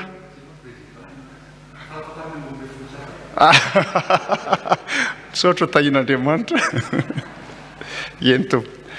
ny nangatanary avana malala hanaovana zao fampianarana zao dia ny hoe vontoso filazantsara Madagasikara filazantsara manova ny tantara ny zavatra tiako atongavana zany amin'ity fampianarana ity ravana dia telo sosona mazava tsara mihitsy ny voalohany aloha mba mahalala an'izany viny zany nareo rehefa anontaniana manao hoe inona ny vinany FJKM atao anatin'izao efa taona vaovao zao dia mba mahalala nareo ry havana malalany amin'ny hoe zao ny vina ianany FJKM vontoso filazantsara Madagasikara filazantsara manova ny tantara zany izy mba mahafantatra fa ndraindray tsika tsy mahafantatra akory nareo ve zao ry havana mahata inona ny vinany ianantsika tamin'ny efa taona lasa 5 taona mbola izy inona ny vinany ianantsika tamin'ny 5 taona lasa vontoso filazantsara ny nosy Madagasikara zay izy ry havana marana azay mihitsy misaotra anareo fa miditra feptom-piasana vaovao zany tsika zao dia miaina vina vaovao indray ny hoe vontoso filazantsara Madagasikara filazantsara manova ny tantara mba mahalala an'izany nareo zay ny tanjona voalohany fa ny faharoa ny tanjona faharoa zay kendreko amin'izao fampianarana zao ry havana marana dia ny hahatonga anareo tsy hoe hahalala fotsiny hoe misy zany viny zany fa hahalala koa ny vontoatiny ny amin'izany inona marina nefa ny lazaina amin'izany ny farafahakely moa zany mazava loatra amin'izany vina lehibe zany ary ny fahatelo farany dia ataoko fa tsy ampy mihitsy ny hoe mahalala nareo fa misy le vina zao ny votoatiny vina io dia ho mpitandamby ianareo hamintanana toy izao ijery izany fa ny hahatonga anareo rehefa hirotsaka mihitsy ho mpandray anjara mavitrika ao anatin'ny fanatrarana izany vina zany ataoko ry havana malala fa rehefa vita ty fampianarana ataoko ity dia ho tratrako zany tanjoko zany mahalala ianareo fantareo votoatiny ary hirotsaka atsehitra ianareo ndahoary ka rehefa mieritreritsika ny amin'ny hoe vontoso filazantsara Madagasikara filazantsara manova ny tantara inona marina moary miditra amin'le votoatiny azany zao inona marina moa zany le votoatiny amin'izany ry havana malala ataoko fa raha fitiniko dia zavatra 5 mifanisa amin'ny ratsatanana ry havana malala ny votoatiny izy io ary meko anareo zany zavatra 5 zany ny voalohany dia zao manao hoe minoa ny filazantsara ny voalohany dia ny hoe minoa ny filazantsara ny voalohany dia ny hoe minoa ny filazantsara zay ny voalohany ry havana malala ny faharoa dia ny hoe ivelomy ny filazantsara ny faharoa dia ny hoe ivelomy ny filazantsara dia ny fahatelo dia ny hoe torio ny filazantsara ny fahatelo dia ny hoe torio ny filazantsara ny fahaefatra dia ny hoe ampandrosoy ny filazantsara ny fahaefatra dia ny hoe ampandrosoy ny filazantsara ary ny fahadimy dia ny hoe mivavah hahombiaza ny filazantsara ny fahadimy dia ny hoe mivavah hahombiaza ny filazantsara zay ry havana malala ny votoatiny averiko kely ndray mandeha ny voalohany dia ny hoe minoa ny filazantsara ny faharoa ivelomy ny filazantsara ny fahatelo torio ny filazantsara ny fahaefatra ampandrosoy ny filazantsara ary ny fahadimy mivavah hahombiaza ny filazantsara zany ry havana malala raha fitininy zany ny votoatiny ny antsiprian zany no horesako zany zao na dia sy tonga any amin'ny tsiprian tanteraka zany fa efa misy moa ty boky ty ny hoe vontoso filazantsara Madagasikara filazantsara manova ny tantara dia ny oraketinato ry havana malala ny farafahakeliny tokony ho fantatry ny vahoakan'Andriamanitra rehetra ny nampalahelo kely fotsiny nanantena hitondra ho anareo roa arivo ariary moa vidin'ity boky ty nanantena hitondra ho anareo saingy tao anatin'le orambiny dia nisy ampahany otsaka ny tranoprity FJKM eto Marivolanitra dia tsy afaka namita an'ilay boky tokony entina taty aminareo zany zareo satria misy ampahany-trano miotsa koa zany dia tsy maintsy antsony pompier zany tsika handrotana tanteraka mihitsy zany zay tokony arotanao dia mbola mikorotana be mihitsy zany dia mikatso daholo zany ny asa samihafa zay saika nyvonjena tamin'ity herinandro ity fa rehefa misy moa zany dia mety ho hitanareo any amin'ny fivarotam-boky antso ao Analakely ihany fa za rehetra zany zao manjary marina fa tsy nahatondra mihitsy na iray aza ho anareo na dia nireko tokoa aza nitondra azy fa dia omeko anareo ny votoatiny ry havana malala andao raisiko tsiraray ary izy ina moa le voalohany teo ry havako minoa ny filazantsara raha miteny zany tsika aminy hoe vontoso filazantsara Madagasikara filazantsara manova ny tantara dia tsy maintsy ho fantatsika ry havana malala fa io filazantsara manova ny tantara io dia manomboka amin'ny fanovana ny tantarako sy ny tantaranao ny tantara ny tsiraray avy amintsika no tian'Andriamanitra ovana ry havana malala. Ary izany no zavatra voalohany indrindra ary tsy maintsy voalohany ataoko ahoana no hamonto filazantsara amin'ny Madagasikara, filazantsara novan'ny tantara, nefa zaza tsy novainy izany filazantsara zany. Tsy afaka handovan'ny tantara nizaniza aho raha izaho aza tsy niova. Azonareo ve zany ravako? Zany zany ny fiaingana ry havana malala. Zay ny fiaingana. Ary rehefa miresaka an'izany isika dia miverina amin'izay ambarany Paoly. Sokafo kely nge Baibolinao ry havana malala. Korinthiana voalohany toko 5:10. Korinthiana voalohany toko 5:10. Raha miteny hoe finoana amin'ny filazantsara isika dia miverina amin'ny Korinthiana voalohany toko 5:10. Io mantsy nakana le teny faneve miorena tsara aza miova any amin'ny farany toko 5:10 io. Fa any amin'ny fiandohany tsika izao. Korinthiana voalohany toko 5:10. Andininy voalohany hatramin'ny andininy fahaefatra. Korinthiana voalohany toko 5:10. Andininy voalohany hatramin'ny andininy fahaefatra. Tianasa mpitiavana anareo ary havana hiaraka hamaky ireo andininy efatra ireo isika. Korinthiana voalohany toko 5:10. Andininy voalohany hatramin'ny andininy fahaefatra amin'ny anaran'i Jesosy manao hoe ary ampahafantariko anareo rahalahy ny filazantsara izay nitoriako taminareo sy noraisinareo sady iorenanareo izay amonjenanareo koa raha tananareo tsara arak'izay teny notoriako taminareo raha tsy nino foana ianareo fa natolotro anareo ho isan'ny zavatra voalohany indrindra ilay noraisiko dia izao Kristy maty noho ny fahotantsika araka ny soratra masina dia nalevina ary natsangana tamin'ny andro fahatelo araka ny soratra masina. Zany ny filazantsara ry havana malala. Kristy maty sy nitsangana tamin'ny maty ho antsika izy. Ka i Paoly tsy milaza fotsiny manao hoe notoriako taminareo zany filazantsara zany, fa izy manao hoe notoriako taminareo amin'ny andininy voalohany ary noraisinareo sady iorenanareo koa. Ny finoana ny filazantsara zany ry havana malala dia ny fandraisana zany filazantsara zany. Fa rehefa milaza hoe fandraisana amin'ny filazantsara nefa Paoly dia ambarany eo amin'ny andininy fahatelo manao hoe fa natolotra anareo izay noraisiko dia izao izy Kristy maty sy nitsangana tamin'ny maty. Raha azonareo tsara zany lojika kevitra ataoko zany dia izao manao hoe raha mieritreritritsika zany ny amin'ny filazantsara io le filazantsara ny toriany Paoly dia tsy maintsy raisina. Io filazantsara raisina eo nefa dia tsy hafa fa Kristy. Ny dikany hoe mino sy mandray ny filazantsara zany dia milaza hoe mino sy mandray an'izy any Kristy. Arakareo zany lotikako faran'izay tsotra zany ary rano izy ravana malala dia rehefa mandray tsika zany hevitra ny teny Paoly zany hoe natolotra anareo izay niraisiko za nandray any Kristy ary za koa manolotra anareo any Kristy raiso any Kristy zany dia miverina le amin'ny voambola amin'ny Paoly John nandray ahy miala any amin'ny Paoly zany zao fa hiverina any amin'ny John dia le teny malazo amin'ny John toko voalohany ny andininy faraky ambin'ny folo sy ny andininy faharoa ambin'ny folo zay teny malaza moa zany ary mijanona amin'ireny teny malaza reny noho ny amin'ny fotoana tokony teny anatin'ny atsasakadiny mantsy amin'ny folo mariny zao amin'ny folo sasany amin'izany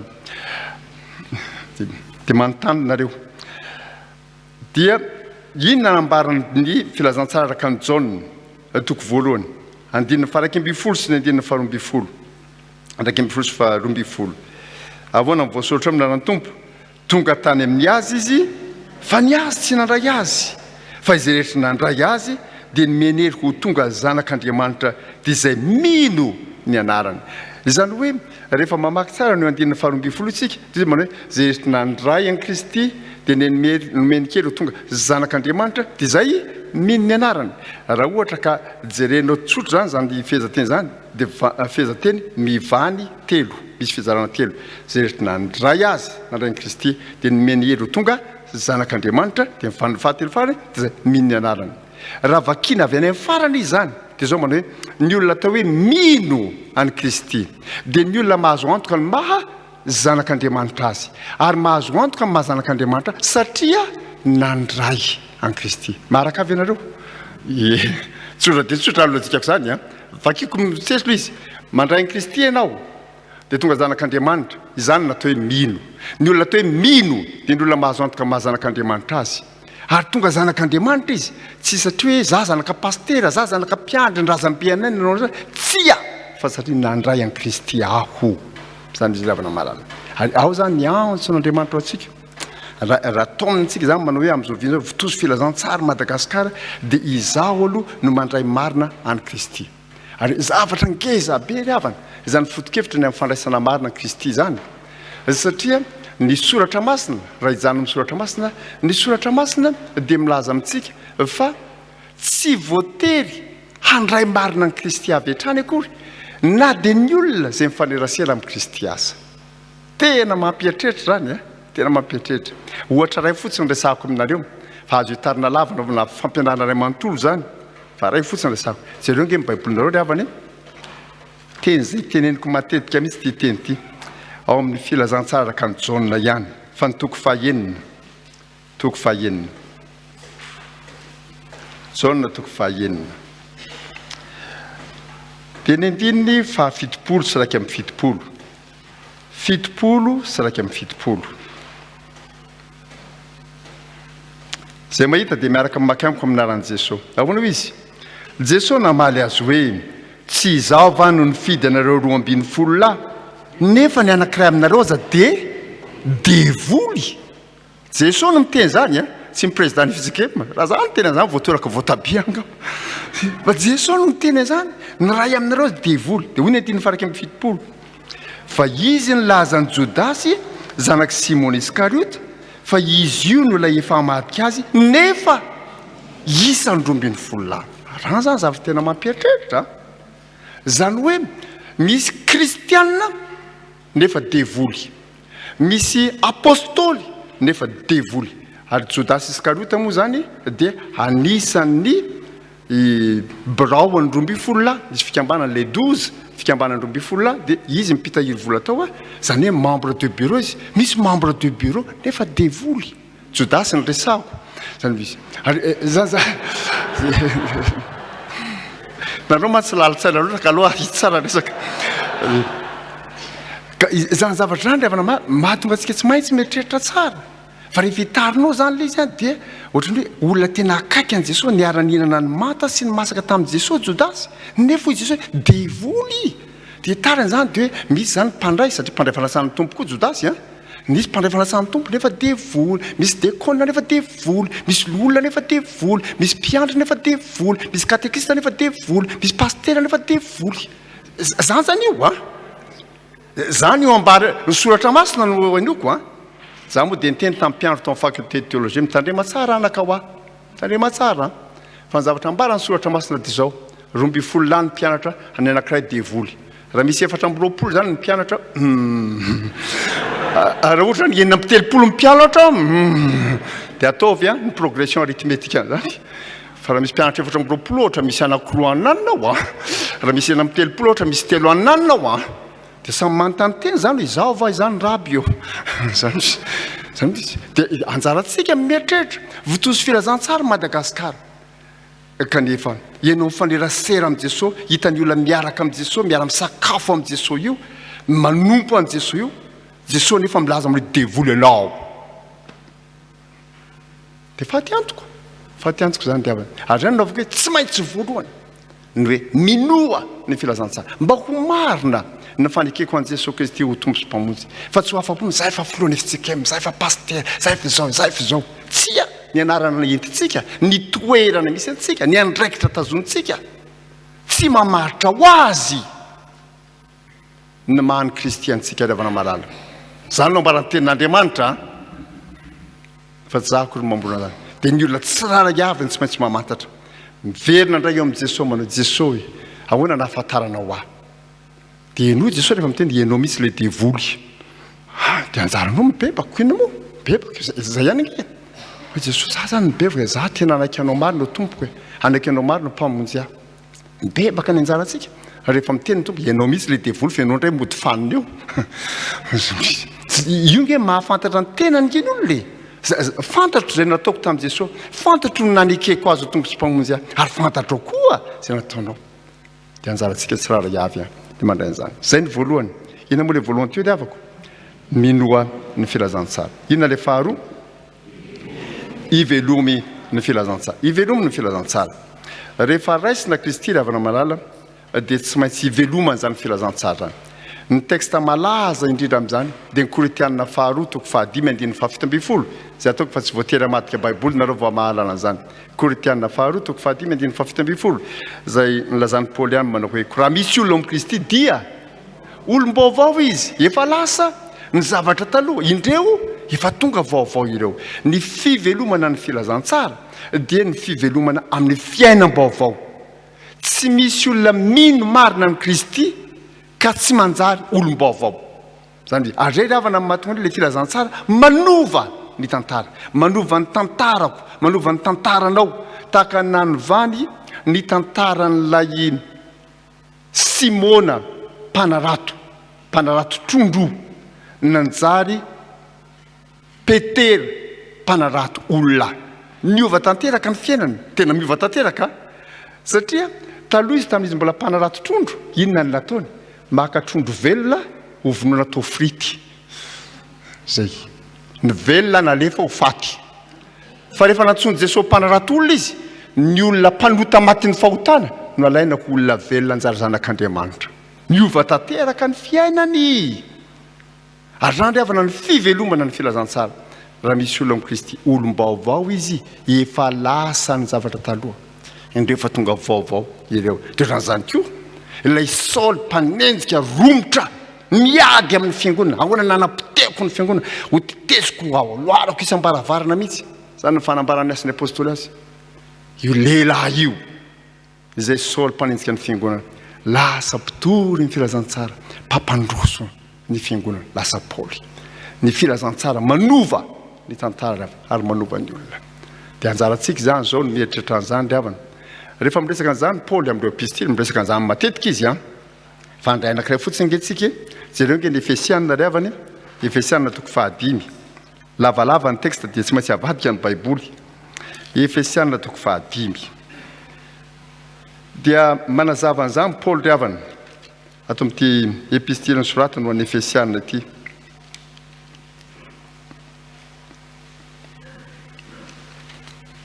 Efesianina 5. Hovakiko aminareo, zany mamaky azy satria lavalava izy, manomboka amin'ny andininy voalohany amin'ny anaran'i Jesosy. Koa amin'izany dia aoka nahaka an'Andriamanitra ianareo tahaka ny zanaka malala ary mandehana amin'ny fitiavana toy ny tiavan'ny Kristy ianareo. Dia nanolorany tena no fanatitra sy fanavotana amin'Andriamanitra ho anitra kasitrahana hamonjy antsika. Fa ny fijangajangana sy ny fahalitoana rehetra, ny fieremana dia aza velotonony eo aminareo akory aza.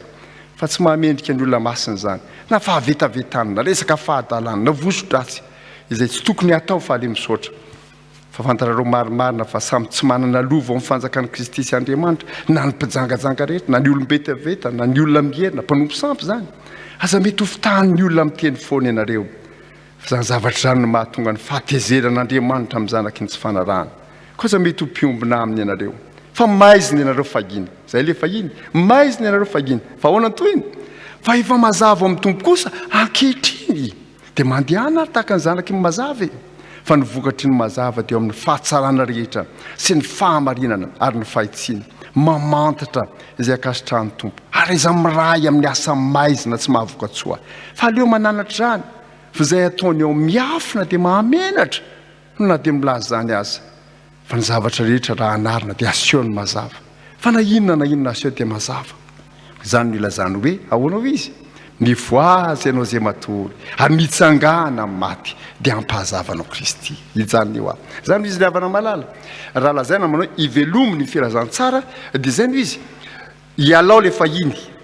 Fa raha lasa ny zavatra taloha io Paoly dia tsy maintsy misy zao ianao fahiny, maizina ianao fahiny, fa efa mazava amin'ny tompo kosa ankehitriny. Dia anjarantsika tsiraray avy zany zao no mieritreritra amin'hoe inona le fahiny ary inona le ankehitriny. Misy ve le fahiny, misy ve le ankehitriny. Sa le fahiny ihany ny fahiny mandraka ankehitriny. Zany izy. Mety mahita anao ny namanao zao tamin'ny ianao ny andro tany amin'ny lycée dia manao ianao dia ary ianao toa ohatrany tsy hitako tsony fahiny zany. Ary ianao ohatrany tsy dia hitako fahiny zany hoay. Fahiny zany. Misy ny fahiny ary misy ny ankehitriny.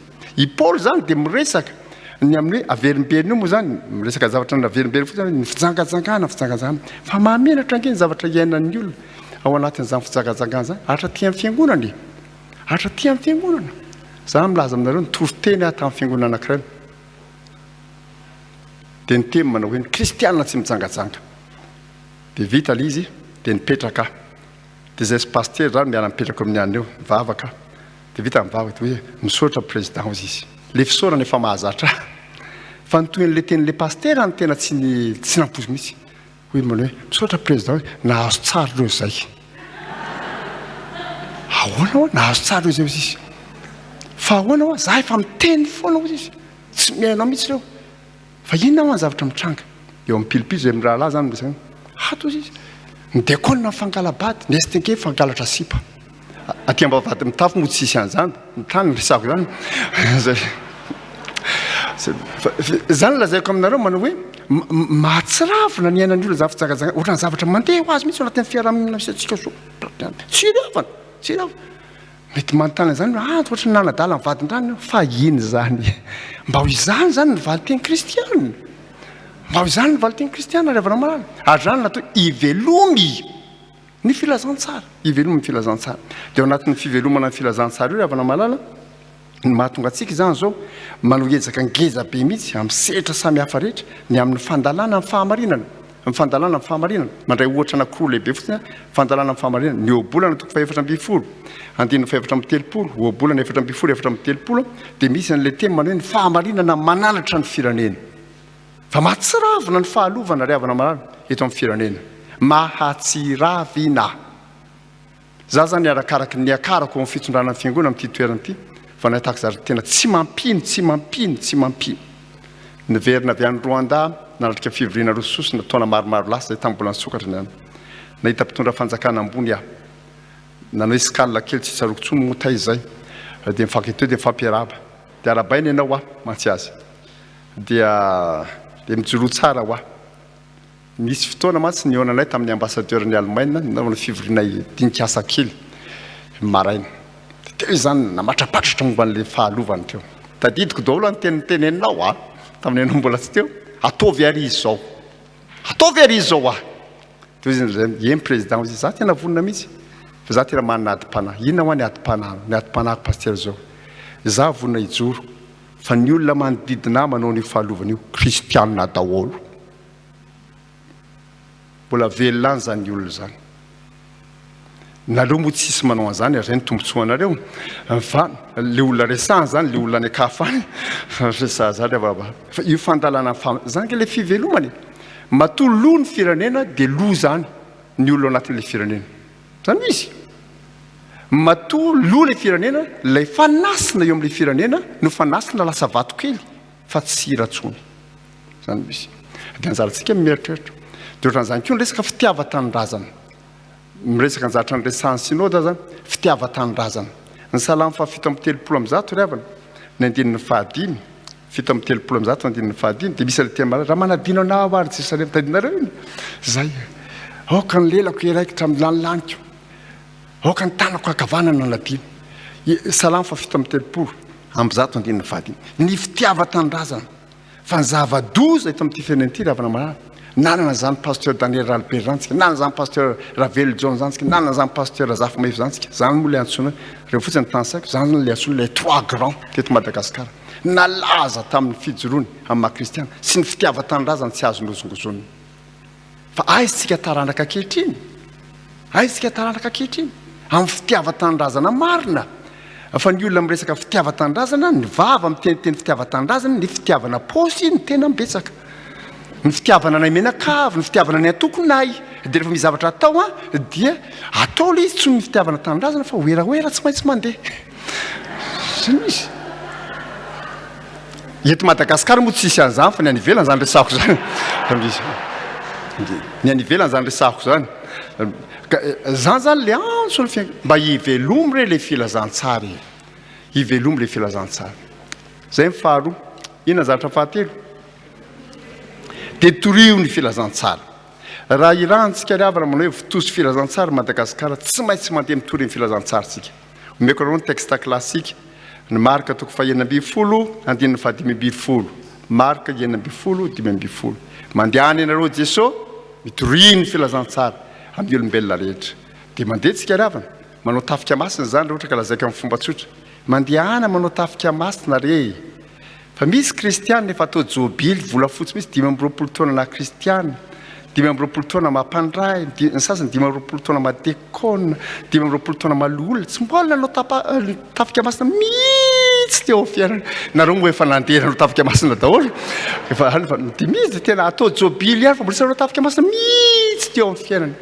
atao ny fanofanana atao ny fandamina fa dia tsy mandeha mihitsy mandehana re marina ahoana no amitosina filazantsara amin'ny Madagasikara raha izaho izay mahalala ny filazantsara tsy milaza azy zange tsy lasa kristianina raha tsy nisy olona miteny tampony amin'ny Kristy zany izy zany izy ary mila mieritreritra tsara tsika ny amin'izany ry havana malala mila mieritreritra tsara tsika hoe tsy maintsy mandeha milaza amin'ny hafa isika izay nahazo amin'ny filazantsara zany za dia nanao an'izany fanandramana zany zay tena nampieritreritra lalina mihitsy nareo mahalala fa nampianatra teny amin'ny université n'Antananarivo ary laniko teny ny fahatanyrako aza raha marina 5 taona ampahefatry ny taonjato no nampianarako teny Akatso tao amin'ny département ny teny sy labolina riba malagasy dia littérature malagasy no nampianarako zay mba haiko kely nampianarana dia rehefa akaiky ohatran'izao ny pasika ny lahatsoratra entiko ny mpianatra dia tatiara avy eo amin'ny soratra masina ny baiboly tsina ny littérature mielipatrina indrindra ela-tany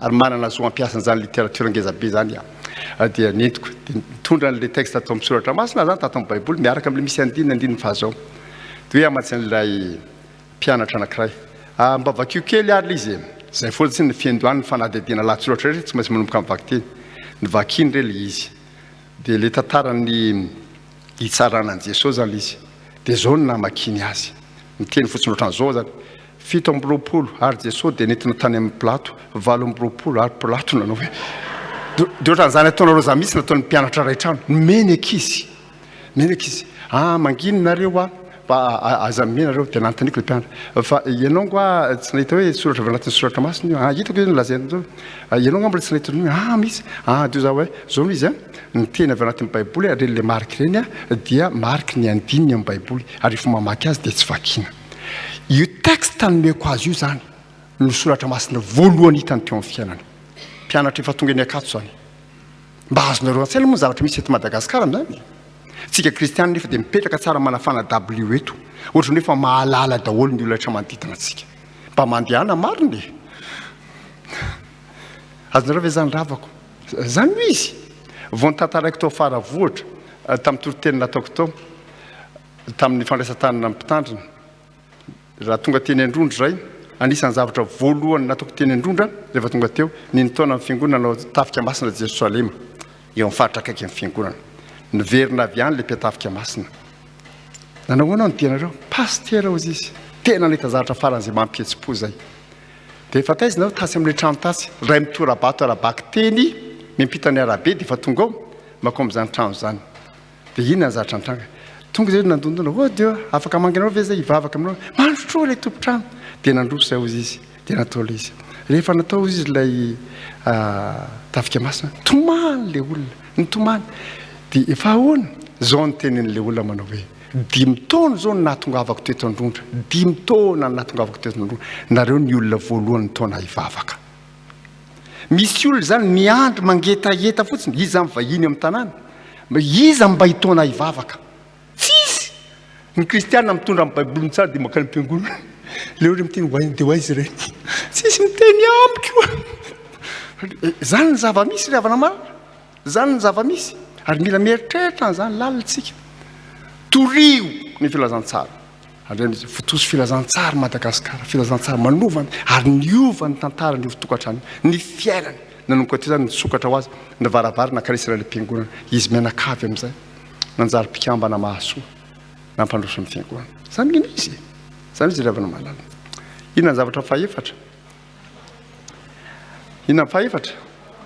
ampandrosoy ny filazantsara io teny hoe mampandroso ny filazantsara io ry havana malala dia vaombola ny Paoly eto moa zany saky Paoly daholo neto ary satria tsy isy Paoly andrasana tsoa dia sika zany zao manao an'le asa zareo nge Filipianina toko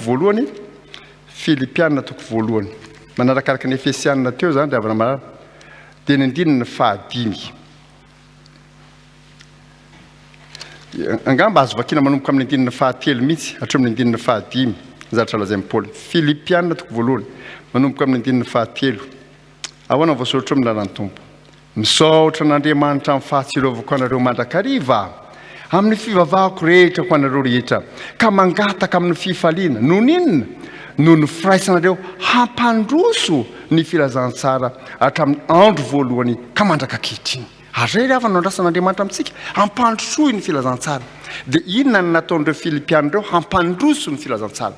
Ny nataony avana malala dia niezaka teo amin'ny ezaka rehetra nataony ny fiangonana. Zany zany izy dia eto zany zao hitanisa aminareo ireo zavatra vitsivitsy hoe raha tia hampandroso ny filazantsara ianao, inona avy ny azonao atao anatin'izao viana lehibe ny vitozy filazantsara Madagasikara, filazantsara manova ny tantara zao. Reto ravana misy zavatra vitsivitsy midira ao amin'ny voamierany azakazaka masina. Safidy azo atao zany tsy voatery hiditra daholo nareo fa zay afaka miditra dia midira. Misy an'izany voamierany azakazaka masina zany zay ny fanentanana manao hoe mba hatramin'ny avril zao dia ho voatsangana avokoa ny voamierany azakazaka masina rehetra manerana ny fiangonana FJKM rehetra. Ny faharoa mahazo toa amin'ny herinandro ny fianakaviana. Zany moa tsy mahafantatra hoe nanao herinandro ny fianakaviana amin'ny endriny ahoana isika teto Ambavahadimitafo. Fa zavatra lehibe zany ravana malala satria ny fandovana ny tantara dia tokony hanomboka any amin'ny tantara ny fianakaviana. Satria ny fianakaviana no sela fototra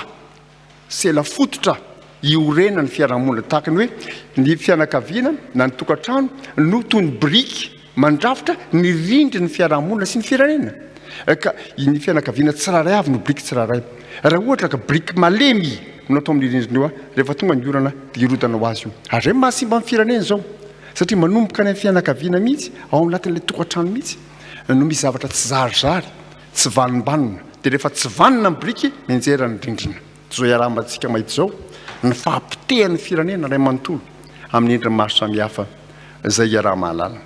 Dia mahazo toa amin'ny herinandro ny fianakaviana. Zavatra vaovao moa io dia mbola manaviotra ny zavatra vaovao rehetra fa manantentsika fa hoaintsika FJKM nararoatra ny fisiny zany mba hitahin'Andriamanitra antsika.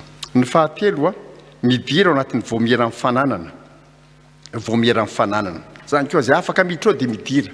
Dia mba mamantatra tsara amin'ny fananan'ny fiangonana dia mba manao zay ara-dalàna ireny fananan'ny fiangonana ireny. Satria misy fananan'ny fiangonana zay aoka nefa tsy ara-dalàna mihitsy, tsy voasoratra ara-dalàna akory. Dia mba mikajy an'ireny fananan'ny fiangonana ireny. Zany koa zany ravana malala. Dia mba mampamokatra ireny fananan'ny fiangonana ireny. Zany misy asa be dia be moa zany ao ambadika zany ravana malala. Dia ny faefatra manohana ny sekoly FJKM. Zany koa zany le fampandrosoana ny filazana manohana ny sekoly FJKM. Ny sekoly ravana malala tena zavatra lehibe mihitsy. Mieritreritra fanovana ny tantara isika.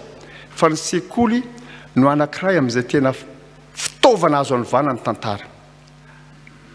Nandalo tany Afrika Atsimo efa nyteniko tena tsonjombe zany fa tsy mampanina manao teny everina fa mahasoa anareo zany.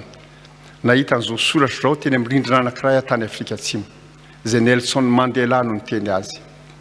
Education is one of the most powerful weapons one can use to change the world. Ny fampianarana sy ny fanabeazana no anankiray amin'ireo fitaovam-piadiana mahery vaika indrindra azo anovana ny tantara, azo anovana izao tontolo izao. Ary marina zany ravana malala, marina zany. Tapitra amin'ny fotoanako dia tsy tantara zavatra hafa aminareo fa marina zany. Zany misy zavatra manaraka azo atao koa mahafoiza ho an'ny asan'Andriamanitra. Mahafoiza ho an'ny asan'Andriamanitra. Marina fahasahirantsika. Zany izy ravana. Saingy zava-dehibe ravana amin'ny fahafoizana. Fantatsika ny tenin'i Jesosy. Jesosy no miteny zany mahasambatra ny manome. Teo sambatra ve ianao manomeza. Zany izy zany teo sambatra iza nefa tsy teo sambatra manome zany. Fa ianao tsy mahasambatra anao ianao tsy manome. Za teo sambatra tompo fa tsy hanome. Tsy afaka sambatra ianao zany. Tsy manaraka ny lojika ianao fa mahasambatra ny manome. Hoy Jesosy fa tsy ho hoe ka amin'ny filemon'ny FJKM moa tia hampiditra didiko tsy tena zany. Jesosy no tena zany fa tsy za akory azafady zany izy.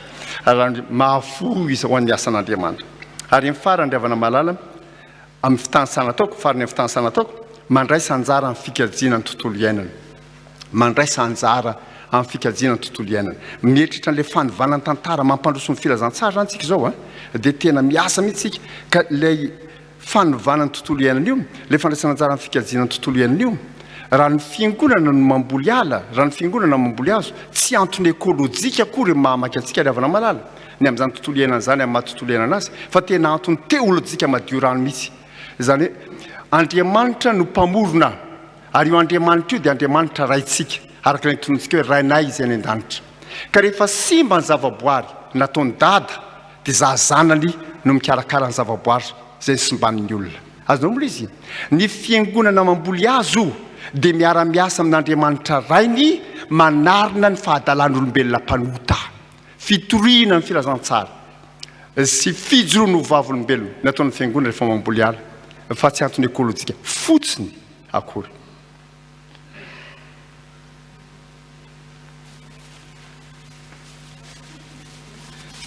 dia ty ary ny zanakazo anareo eto Ambavahadimitafo président zany zao nomena azy ity azo ty ry havana malala dia vomahagaga ao anariny hazo vahiny nampidina teto Madagasikara izy ty ny mahatonga tio mahagaga ty zao misy voany ohatran'ny kafe kely zay izy ty dia rehefa hoaninao io voany io menamena tsara ohatran'ny kafe le mihitsy rehefa hoaninao io voany io aoriana ny finananao an'le voany ty azo ty ka mihinana ianao zavatra ohatran'ny voasary makirana na voamadilo manjary mamy ny eo ambavanao tsisy marikivitsony ary zay mafroy miracle azy zay ty meko anareo ty ry havana malala azo amboleny ty na anatina bidon jaune aza tahaka ny anay eo afara vohitra ao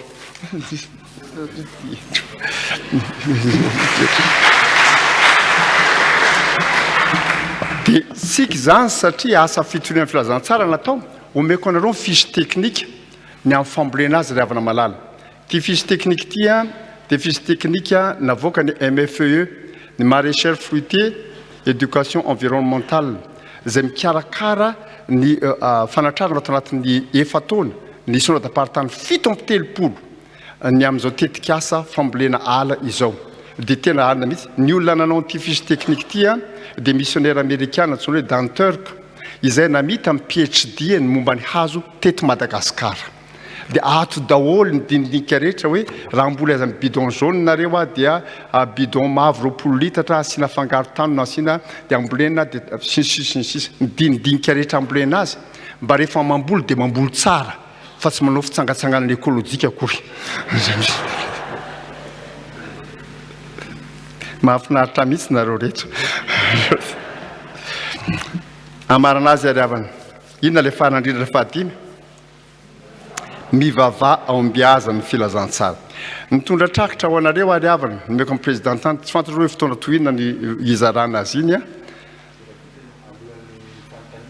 eny tompo misy tokony nalefa aloha nefa fizarana ny trakitra iny fa tsy maninona fahazo atao rehefa aveo trakitra ny amin'ny vavaka iombonana isaky ny am'valo ralina tsy maintsy mivavaka tsika ry havana malala za dia mino hatrany amin'ny aty fanahako fa rehefa mivavaka ny fiangonana asehoan'Andriamanitra amin'ny voninany dia miantso ny kristiany FJKM rehetra zany hivavaka isaky ny am'valo alina hifamory ny mpianakavy pihina ny télé vonoina ny radio rehefa tonga ny am'valo latsaka folo dia mba mifampiasa mane amvalo nday hivavaka dia mba mifamory amin'izay ny antom-bavaka rehetra any anatin'ny trakitra ny daholy hoe misy hoe reti ny vavahana entina mibavaka sabotsy androany ny lahady sy ny sisy dia tao amintsika ry havana malala hiaina an'izany zay efa nanomboka moa zany dia tsara zay mbola tsy nahalala dia efa nitondra ho anareo azy zany zao trakitra anankiroa no nentiko anareo ny trakitra anankiray voalohany dia ny amin'ny hoe vaovao mahafaly anampy antsika hiverina le zavatra voalohany hoe minono filazantsara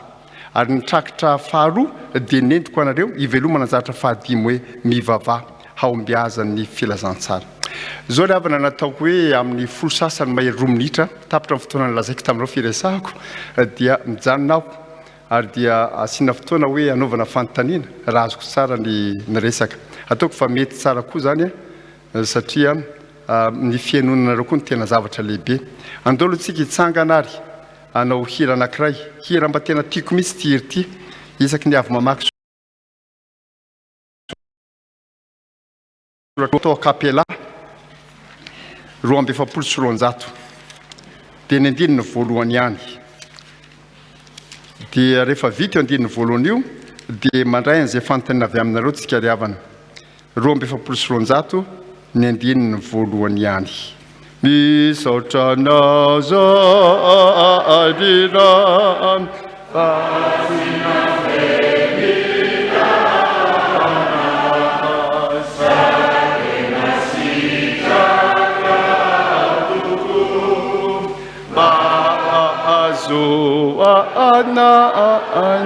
Jesu mazotoerinareo ry havako ndao aloha raisina tompoko mifantana avy aminareo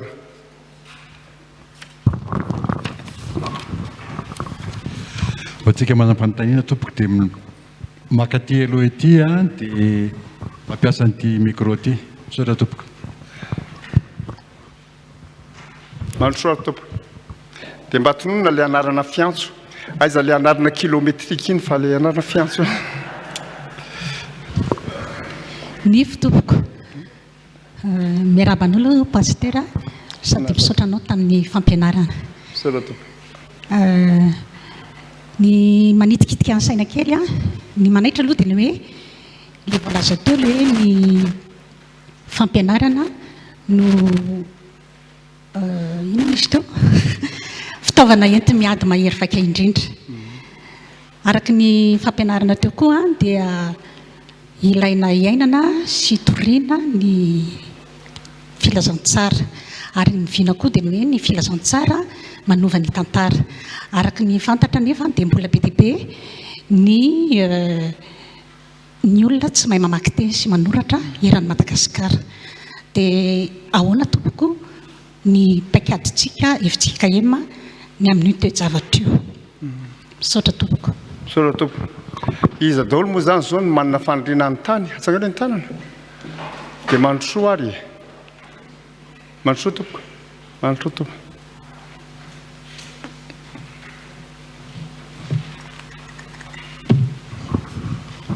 saotra tompoko na may fitenenana za moa zany dia raha tovy soary zao ny anarako loholona eto amin'ny FJKM Ambavahadimitafo ny fanontaniana tiako apetraka président rehefa nijery an'le vinako sy ny votoatiny dia mahatsapa fa tena azo ampiarina tsara any amin'ny fampianarana le izy sekoly zany tiako lazaina ny fanontaniako voalohany apetraka nefa président dia araky ny hevitrao inona no mety mamparisarisa ny zanaky ny FJKM tsy hampianatra ny zanany any amin'ny sekoly FJKM faharoa manarak'izay dia movy tsy efa mba misy ezaka ao anatin'izay ataontsika efa ataon'izay azotsika mampiroborobo an'ireo fampianarana ao anatin'ny FJKM ireo dia za zany manao hoe satria mametraka fanontaniana dia mba misy sosikevitra kely tiako apotra ihany asa angamba mety hahatsara antsika fa raha mandinika ny fianarana katolika ahako dia eo akaikin'ny eglizy katolika dia misy fianarana katolika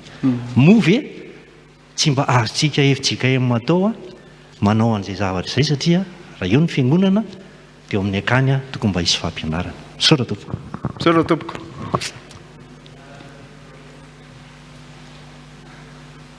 zay eny tompoko lay resaka nambara teo moa zany dia tena marina mihitsy rehefa miteny Nelson Mandela manao hoe education is one of the most powerful weapons one can use to change the world manova izao tontolo izao dia tena zavatra mahavariana ny fahamarinana zany nandalo tany Korea Atsimo taoriana nylay tsika nanao fotoan-dehibe teny tany Tomasina tamin'ny fahadimapolo taona FJKM tonga teo masy niavana koreana ndao ianao président izy hoany ndao aroa dia tany en septembre 2024 dia nation-dreo manao hitanao président zao ny zavatra mitranga teo Korea Atsimo fa tamin'ny taona 1970 dia mahantra tsy latsaky no Madagasikara ankehitriny Korea Atsimo ohatran'izao mihitsy ny fako hoe ny tsy fandriam-pahalema ny olona tsy anasy ny zavatra samihafa rehetra manamarika natao hoe fantrano tsy afa amin'izany ozy izy ny taty Korea Atsimo fantatrao ve izy ny tsy ambaratelonay inona ho fampianarana ozy izy ny raisina entanana ny fampianarana dia nanapa-kevitra zay hanabe taranaka hampandroso any Korea dia izao hitanao zao ny vokan'ozy izy zao ny fiovan'ny tantaran'ny Korea Atsimo ray manontolo dia niainga avy any amin'ny fampianarana zany izy riavana malala ka io zany tsy resaka fotsiny fa zatra tena marina mihitsy tena marina zany tsy teoria Nelson Mandela izy fa zavatra hitanao maso mihitsy eo amin'ny tantara nandalo tao Rwanda ao matsanareo teo dia rehefa makany Rwanda ianao dia mahita koa manao hoe Rwanda moa zany zao no anisan'ny sangana ty Afrika mihitsy amin'ny modeliny zavatra samihafa nateo azy ny génocide zay nanapotika sy namela dindro mahatsiravina any Rwanda dia ny sandratra ny firenena zany ary anisany anankiray izay nampisandratra azy naresaka momba fampianarana makany Rwanda ianao dia mahita taranaka anankiroa samihafa mihitsy ny olona fotsy volo ohatranay zao dia miteny frantsay fa ny taranaka maitso volo ohatranareo reo nareo mbola maitso volo daholo matsy dia miteny anglisy dia tena gaga mihitsy ianao bonjour bonjour good morning hitanao mihitsy dia le olona miteny zany le tanora miteny anglisy lehibe miteny frantsay ary inona ny antony zao manao hoe satria zany rehefa nandray ny fitondrano ny président Paul Kagame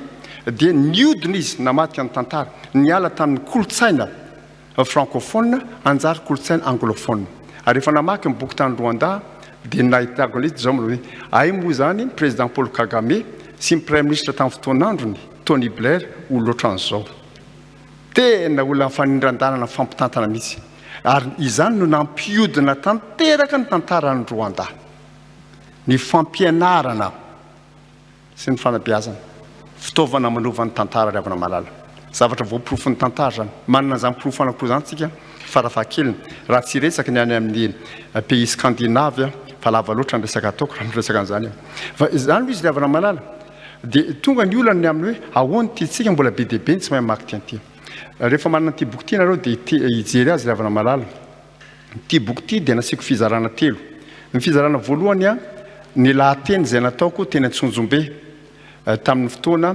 fametrahana ny biraofobe vaovao amin'ny toerana ankehitriny ny fizarana faharoa dia ilazahana ny tanterako amin'ny tsipriany ny fanapahan-kevitra ny synode lehibe ny amin'ireo antsoina hoe azakazaka masina izay lava be koa moa zany raha resana fa ao anatiny ty resaka azakazaka masina ty ry havana malala dia tena tafiditra mihitsy ny ady amin'ny tsy fahaiza mamaky teny sy manoratra tena ady atao zany le izy zao izany hoe ny voamiarany azakazaka masina eto aminareo dia manana iraka ny handinika ny fomba hahafahana manao ny fampianarana mamaky teny sy manoratra amin'ny olona izay mila zany na akaiky na lavitra tena iraka fototra mihitsy io ary any amin'ny foibe dia efa misy sedra amin'ny ady amin'ny tsy fahaiza mamaky teny sy manoratra ary mikajy misy an'izany eo misy an'izany ry havana dia azo atao ny miara-miasa amin'izany mba azo mandeha tsika miara-miasa amin'ny AFF ny missionnaire izay nifantsika ry havana malala ataoko fa misy missionnaire avy eto Ambavahadimitafo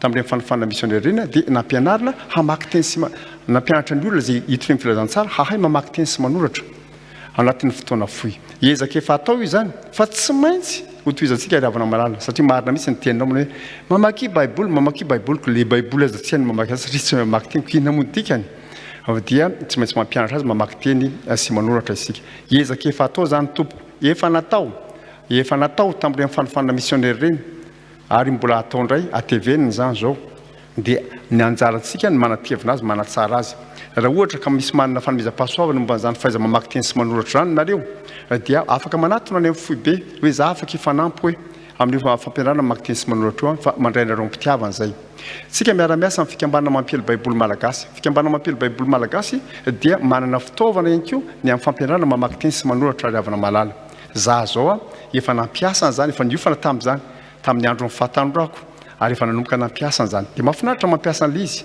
fa misy an'izany fitaovana zany ary mbola tsy mitsaratra tanteraka akory zany tetika asa zany zay zany ny amin'ny resaka mamaky teny sy manoratra ahoana ny amin'ny resaka momba ny hoe sekoly marina tokoa zany fa ny sekoly ry havana malala dia atao hoe narisarisa sy nandalo fotoana sarotra ihany satria ny tantara moa tsy fanadino saingy misy tantara mahamenatra zay hovaina zany izy zao nisy fotoana teto amin'ity firenena ity tany amin'ny taona 2 tany rehefa nitsangana ny fitondrana sosialista dia nisy fanapahan-kevitra natao sy antso avo natao manao hoe atoloro ho an'ny fanjakana sosialista daholo nisy ekolo-piangonana azy nareo moa tsy niaina an'izany fa zay efa fotsy volo no nandrea zany mahamenatra zany ary nisy tokoa ny sekoly zay natolotra amin'ny fanjakana fa nisy maro zay tsy natolotra ary zay tsy voatolotra nefa dia somary ny afiafy teo foana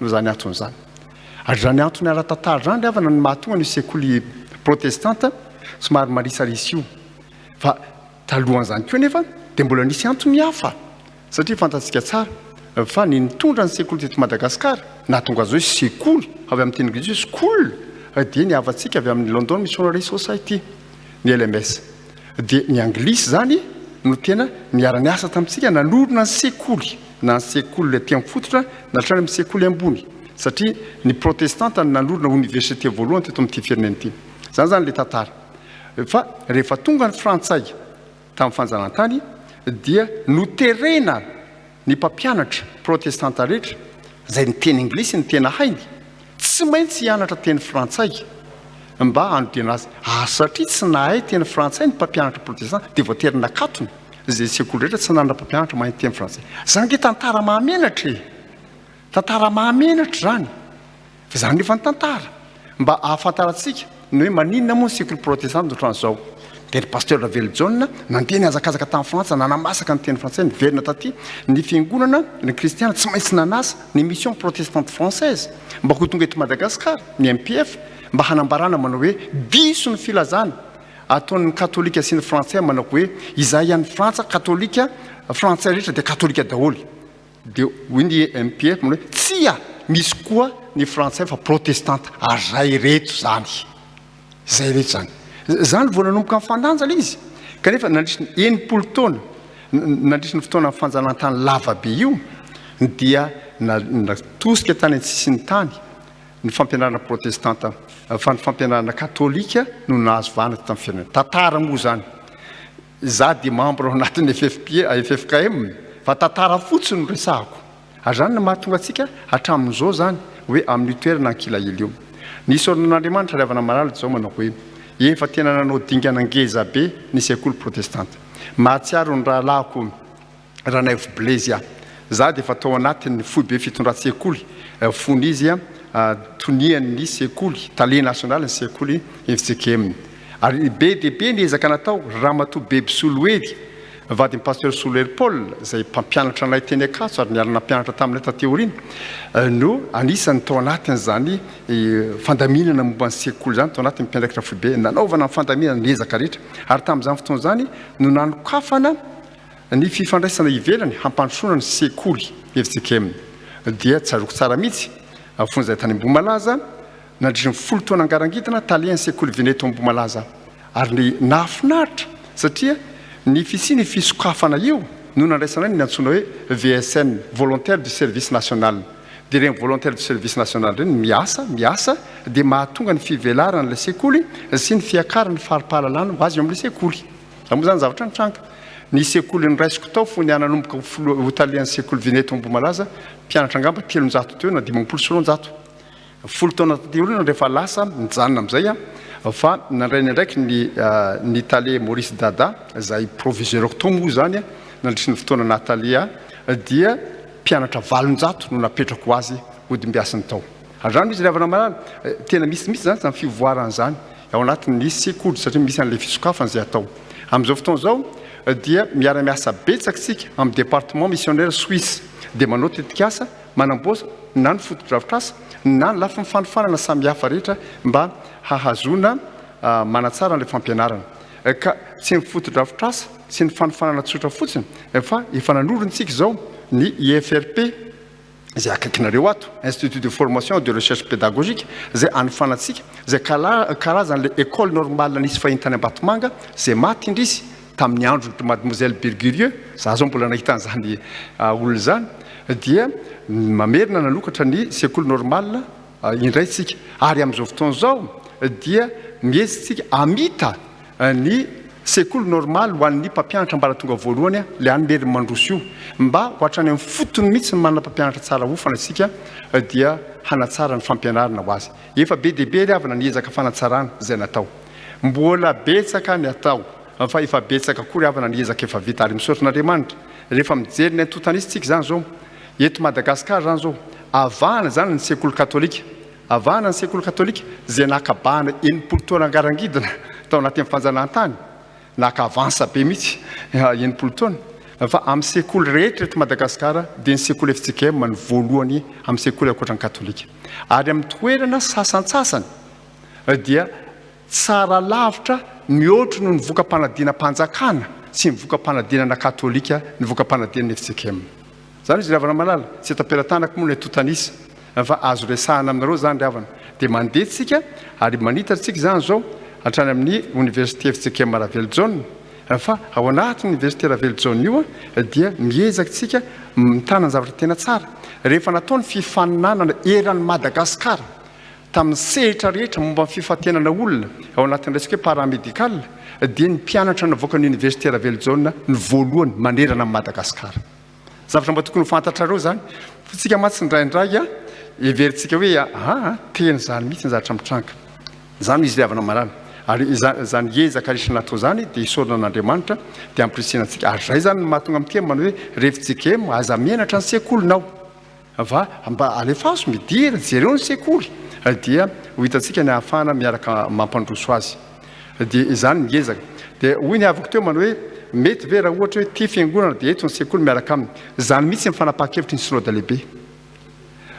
Ny fanapahan-kevitry ny synode lehibe ivoaka moa io texte io zany zao amin'ny fivorian'ny mpiandraikitra foibe amin'ny avril zao mahazo mividy azy daholo ny kristiana FJKM rehetra dia zao ny hevitra tany amin'ny synode lehibe manao hoe iritsika kendrentsika ny hoe ny fiangonana tsirairay avy dia samy hanana sekoly ray avy daholo zany misy ezaka angezabe zany ezaka angezabe zany tsy mahazo manofotsika fa ezaka angezabe zany za matsy lazain'ny lamika hoana président anatrarana zany azo tratrarana zany fa mila misikimponitra tsara ny antony dia tsotra ny antony dia tsotra raha manokatra fiangonana tsika raha mba hampandehan'io fiangonana io mpitandrina anankiray dia mahavelona ny fiangonana io fa raha mamelona sekoly ianao ambara tonga voalohany fotsiny mpampianatra 5 farafahakeliny ny elainao miampy ny tale miampy mpandrarà zany hoe mila olona fito manokatra fiangonana ianao olona ray ny velominao dia velona le fiangonana fa manokatra sekoly aloha olona fito eo farafahakeliny ary eo ny mahatonga ny fanitarana ny sekoly andeha miadana zay misy ary ara-dalàna zany aleo miadana ihany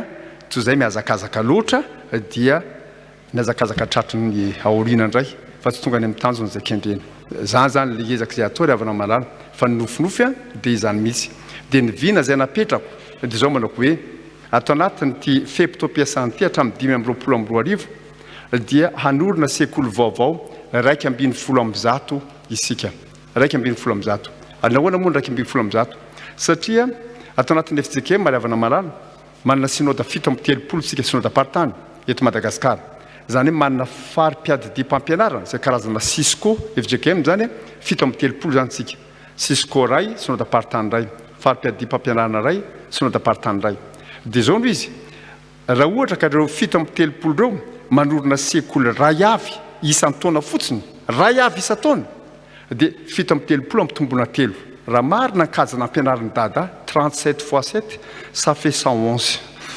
zany izy dia tratra tsara ilay 210 zany zany diavana malala mivina marina fa ny ravan'ny cyclone batsiray indray zao ny sekoly hatrany amin'ny 90 fa tsy maninona zany fa manangana indray tsika ary matoko fa tratra ihany zany vina 210 zany fa tsisy hatahorana akory zany ny zavatra ataotsika dia mandroso araka zany ilay ezaka izay atao ny amin'ny fanatsarana ny sekoly ary zay le antso nataoko teo manao hoe toano ny sekoly FJKM rehefa mamaky an'ity boky kely ity nareo ny toko fahatelo nataoko ato ry havana malala dia ny azakazaka manokana momba ny sekoly dia izao ny fanapahan-kevitry ny synode lehibe efa hatrany amin'ny fanapahan-kevitry ny mpiandraikitra foibe ny fitandremana FJKM rehetra ny fitandremana FJKM rehetra dia hanokana ny 200 farafahakeliny teti-bolany amin'ny taona itsahany mba harotsy ny fanohanana ny sekoly FJKM araka izao fanapahan-kevitry ny synode lehibe zao dia eo le fanapahan-kevitry na manana sekoly na tsy manana raha ohatra zany ny teti-bolantsika eto Ambavahadimitafo ary azato dia ny raha roany io alefaso hanohanana ny sekoly raha manana sekoly Ambavahadimitafo dia alefaso ikarakarana le sekoly Ambavahadimitafo izy raha tsy manana sekoly Ambavahadimitafo alefaso amin'ny FPMP larina 12 Antananarivo-Atsinanana io 800 io hanatsarana ny sekoly atao anatin'ny FJKM ny tena irina ry havana malala miaraka amin'ny atao hoe kitampiombonan'ny sekoly dia ny hanana ny FJKM olona matianina amin'ny le hoe taliany fari-piadidim-pampianarana io le chef Cisco zany ny zava-misy amin'izao fotoana zao masy dia ny hoe manana taliany fari-piadidim-pampianarantsika saingy tsy matianina ny taliany fari-piadidim-pampianarantsika teo aloha zao raha mise Maurice Dada sady taliany sekoly Vinezy no taliany fari-piadidim-pampianarana asana kosa mingezabe nefa zany ny taliany fari-piadidim-pampianarana amin'izao fotoana zao dia ny taliany Ambojatoroavaratra sady mitondra Ambojatoroavaratra izy mitondra ny sekoly rehetra atao anatin'ny sodapartana Antananarivo-Atsinanana tsy mandeha le asa araka izay tokony ho izy satria samy lehibe le izy ny fanampintsika zao manao hoe mba hatao matianina le chef-sisco FJKM mba tena ho afaka anao tsara ny asany. Ny fanontaniana dia zao raha vao ataonao matianina izy nandongo karamany. Iza nandongo karamany. Ny valiny tsy maintsy mitady lalantsika iroa isan-jato alohan'ny isam-piangonana io no anisan'izay amatsiana azy dia anana chef-sisco matianinatsika. Tsara lavitra ny fandian'ny sekoly avana malala rehefa matianina ny tompona andraikitra eo aminy. Zany le lojika mifanarenana rehetra zay ataontsika. Iombonana mihitsy izy efa atao ny ezaka samihafa zany. Za tsy miteny hoe ezaka rehetra fa ezaka samihafa ary isaorana an'Andriamanitra fa mandroso zany ezaka zany riavana ary tsy mahakivy mihitsy ny vokatra azo hatreto. Zay angamba ny fanontaniana rehetra dia zay koa mivaliny rehetra. Dia andao farana amin'izay fifamiraika ambin'ny folo zao. Dia mirary soa riavana samy hotahin'Andriamanitra ary an'Andriamanitra irery mivoninahitra.